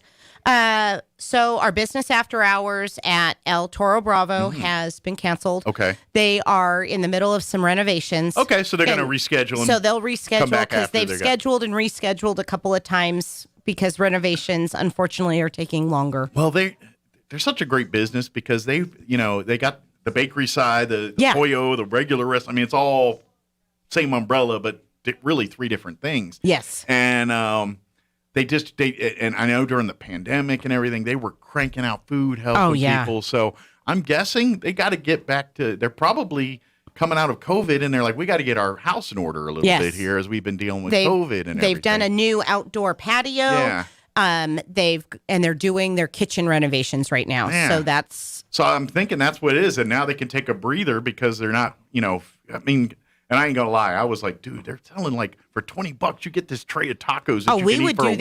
Yeah, that's my wife exactly and I did what we would do. Same thing, and it was a godsend. It really was, and I appreciate businesses like that. We're looking out for people and trying to feed them cheaply without resources. We would do Taco Tuesday, so we'd go like El Toro Bravo for tacos, Los Cerritos for enchiladas, because we would try to hit everybody and share the love. Yeah, and they were able to keep their business thriving, hopefully, by doing that. And, well, they must be because they're doing renovations. That's great to hear. So now they're going to be providing just a bigger, better, nicer thing. So be looking out when... so when they do have their business after hours, make sure you mark that on your calendar as one to plan to attend. Yep. Westlake is doing a Winter Wonderland event. It's December 11th. And they're going to have Santa. Okay, cool. So if you've got little ones that need to go tell Santa what they want for Christmas, all right. Westlake on the 11th, December 11th, and they're going to have prizes. I'm looking a $5 raffle fundraiser. You could win a Traeger Pro wood pellet grill. Nice. It's a value of about $900. For $5, that's worth it. Yeah, for $5, heck yeah, because all it takes is one ticket. Yeah, exactly. Even 2 tickets, $10, heck. Yeah. Well, and I forget, what are they raising money for? It's something great. I just can't remember what it is off the top of my head. Let's see. Thanks to Emperor's Riding Club and Westlake Hardware. Ah, very good. Yeah, they're that's right. They're partnered with the Riding Club, and they're collecting items for like toys and stuff for kids and things like that. It's for Christmas and Rob over there at Westlake is just fantastic. Every time we've needed stuff over at the chamber or even personally at the house, he's awesome. And their people know what they're talking about. Yeah. Unlike some places where you go and you're like, I need this little widget, and they're like, what? Well, I like about them is they're a jack of all trades and master of all. Yes. What I mean by that is you can find a lot of stuff there that you necessarily wouldn't think you find at Westlake, but you need it's like one of those things you're in there like, well, I'm here to get pipe or whatever, and you're getting that and you're like, oh yeah, I needed to get this, and then you're like, oh yeah, I need to get snacks for the kids tomorrow. Oh yeah, I'm here. Dang it, let me grab those. Oh, Westlake is awesome, and that's the great. Like they literally save your bacon because you get up to the checkout, and you're like, crap, I forgot to get this, and this. Oh, it's right here in the checkout. Yeah, it's in the maze that Rob has created. Yeah, it's kind of cool. So I love that because they remind you. Literally, and it's helpful for people like me. I'm like, oh yeah, I was supposed to get that at the other store and forgot. So and of course, we'll have that up on our Facebook page, and it'll be in the weekly email blast. Cool. So please make sure to get out there to Westlake December 11th, and then of course this week leading up to Thanksgiving, there's a ton of stuff around town. First American Bank and Casa is doing their Winter Wonderland. That's the 19th. Their annual tradition, I guess you could say. The tree event. So if you need a really awesome, one-of-a-kind Christmas tree, and of course they always have other items in the silent auction as well. And then the money goes to the CASA program, which helps. And if you're not familiar with that program, they do many things. One of their main things is court-based voice of children in the court. They work with kids and have many outreach and other programs that are part of the CASA umbrella. Yep. But the one thing that most people know them for is they're the court advocate for kids in the system. Yep. And the Christmas tree event, the Winter Wonderland event is, I believe, their major event. And then in the spring, they have that ticked their clock. Yeah. Yes, exactly. But that's and these fundraising events, that's their main funding for a lot of their programs and a lot of the good work they're doing for families and kids in our community. So. Yeah, if you don't like decorating but love to have decorations, you know what I mean? That's perfect because I love looking at it, but I hate the work of setting it up and tearing it down. And of course, some of that stuff goes for buku bucks, but you can always go and look and find something in whatever your price range is. Sure. I mean, seriously, there's stuff in every price range. Yeah. I mean, if you want to go highfalutin, you can, but if you just want to, keep it something in your budget. And you can go to First American Bank right now and walk through the bank, and you can see all of the things on display, so you know what's going on. And I believe they might even have it online as well. I know Okay. last year they did. Okay. I have not looked, so I can't verify. Yeah, well, in the COVID world, they probably do probably offer both at this point. Holiday Magic. That's this is weekend. This isn't it? weekend Yeah. as well, the 19th and the 20th. the That's out fairgrounds. at the fairgrounds. So it's 2 days. There's a lot of really got cool stuff. 2 words for people: go there and don't leave until you get these 2 words: pumpkin roll. Yes. Don't walk out that building without your own pumpkin roll. I don't care what else you get, but you better not leave that building without a pumpkin roll. Yeah. Or you're going to regret it, because they're delightful and delicious. And I don't even like pumpkin. I don't like pumpkin. I love pumpkin rolls. They're delicious. Well, yeah. And then, of course, the Historical Society Christmas Book Fair is coming up.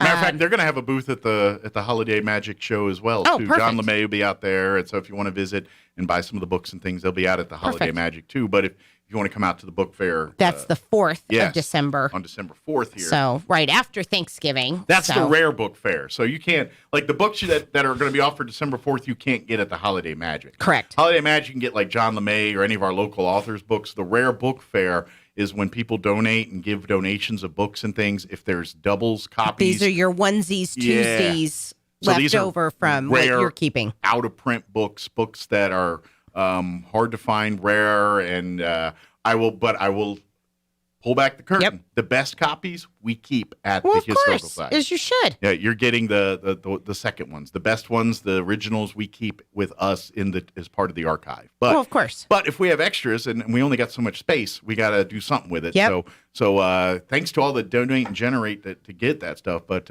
that's a great fundraising event for us to make some money too. So December 4th, 10 to 2, over there at the Historical Society.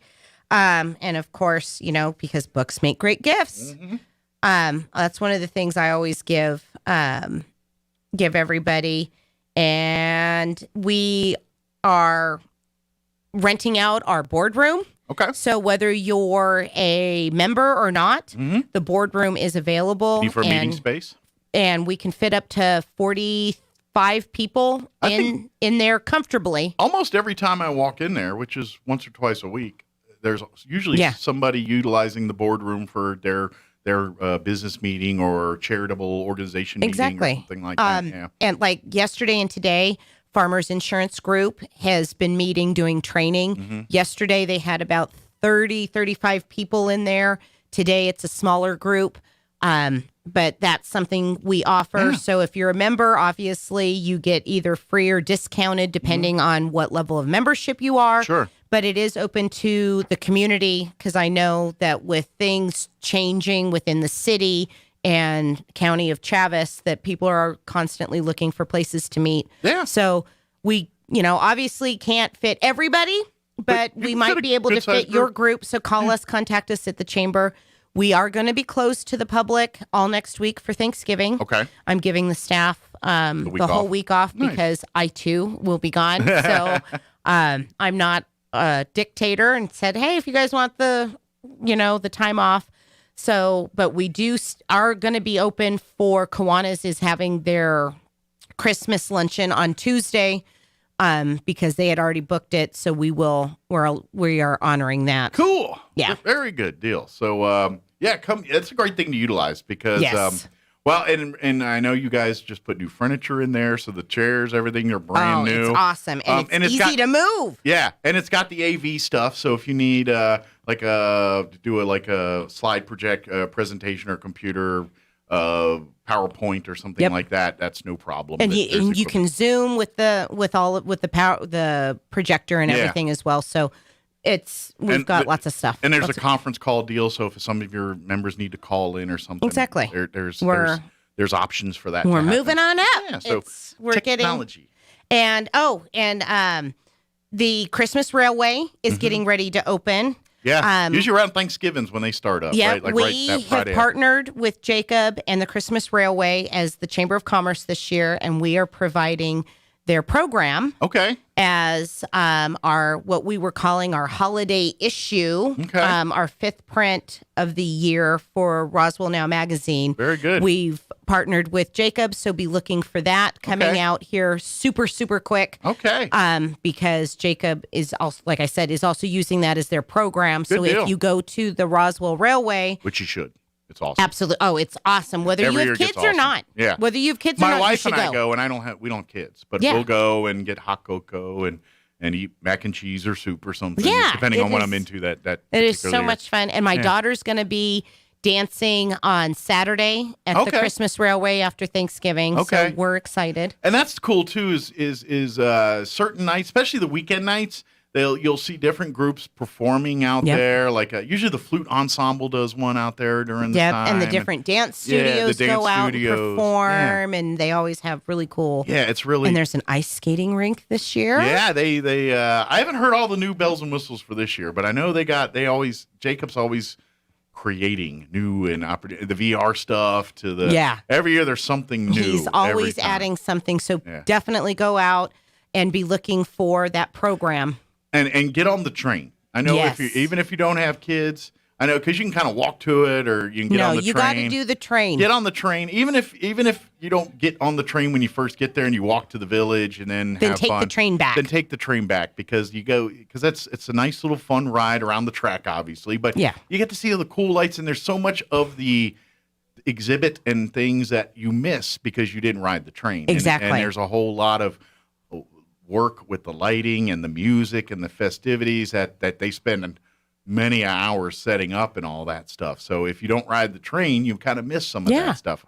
And I mean, you can see it from afar, but it's not the same as sitting in the train and you're going through the tunnels and all the little light things they got set up and all that. It's just fun. So come on, be a part of it. So be looking for that because I know our current issue of Roswell Now just dropped while I was gone. Yeah. I was getting phone calls and texts while I was gone that it looks great. It's wonderful. It's our aviation issue. Yeah.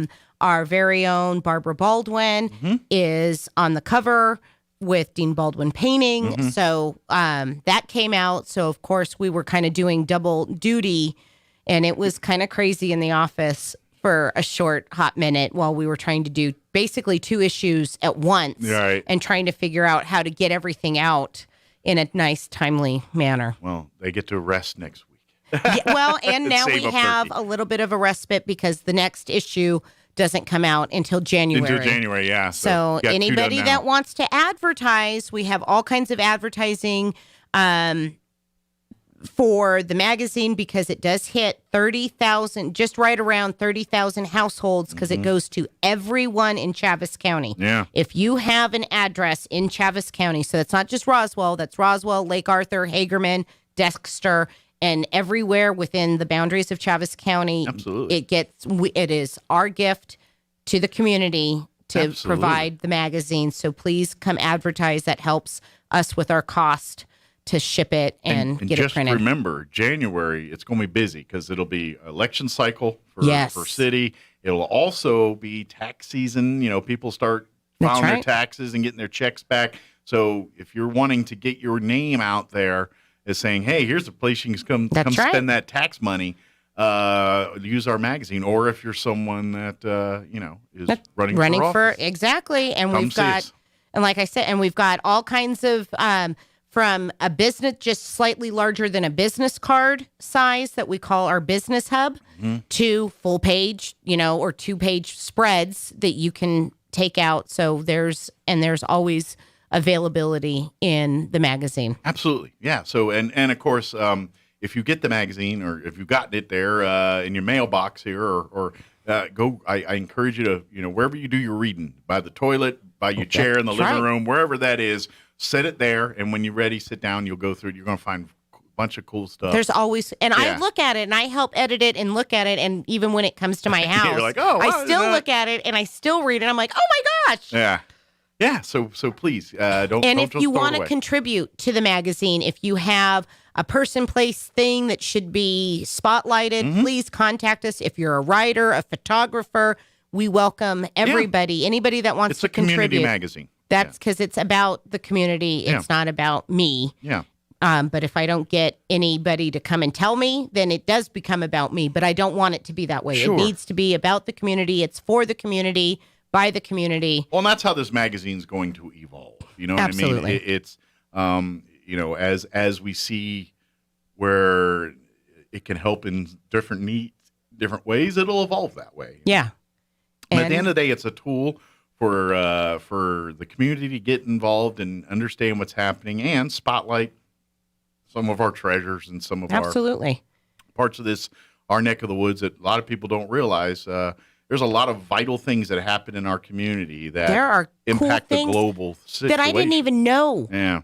And I've lived here, 25 years, and there's things that I'm learning. And people that have lived here all their lives that we've put in some of the stuff we put in the magazine, they go, oh my gosh, I've lived here all my life and I didn't know that. Yeah, it's really cool stuff. So I invite you to read it when you get it, if you haven't gotten it yet, or if you didn't get one. And if you live in Chavez County, one should show up in your mailbox. And if it's not, contact us, because then I will, because in fact, now that we have a little bit of a respite between getting 2 magazines out basically at one time, in January, I'm scrubbing the mailing list, because we have, now that we've had, so many go out, so many different issues, we're getting good data about who, some people are getting 4 magazines. Well, I don't want you to get 4 magazines, because you should get 1. Yeah. And let's find 3 people that are not getting it and get those diverted somewhere else. Now, I'm sure if you have a school collage project, you're very appreciative of getting absolutely.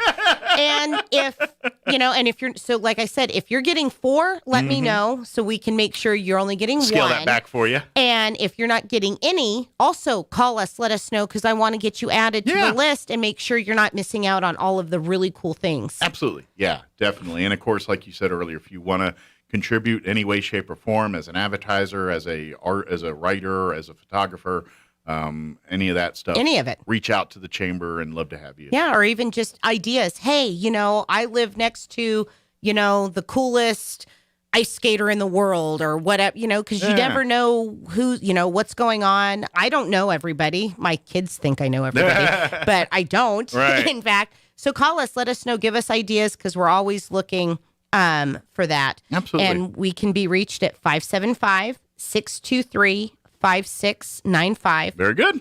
And we're open Monday through Friday from 10 to 4 to the public, but we're closed usually next week.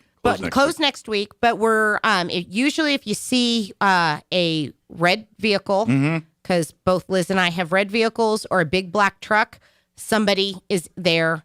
We do keep the door locked if it's just 1 or 2 of us in the office. We have a doorbell now. So ring the doorbell. Somebody will come in. Yeah. Come and get you. Absolutely. Absolutely. Well, thank you, ma'am. Yeah. Appreciate it. Glad to you had a great trip. Heck yeah. And we'll see you here next time, okay? All right. Happy Thanksgiving. Happy Thanksgiving to you and everybody. 9:59. I got to get a commercial in before we go. Don't go away. Paid for by government.com. The 1878 to 1921 Morgan Silver Dollar, a true American classic and one of the most iconic silver dollar coins in history. It's been 100 years since the last Morgan Silver Dollar coin was struck for circulation, and now, for a limited time only, full-pound bags of original U.S. government-struck Morgan dollars are being released to the public. That's right, you can own a full pound of 1878 to 1921 classic American Morgan Silver Dollar coins, all in very good collector condition with fully visible dates and mint marks. Guaranteed. Call 1-800-721-0383 now to secure collector-grade U.S. Morgan Silver Dollars by the pound, struck during the Wild West and the Gilded Age. Plus, receive a bonus American Collector's Pack valued at over $25, free with every order. Call 1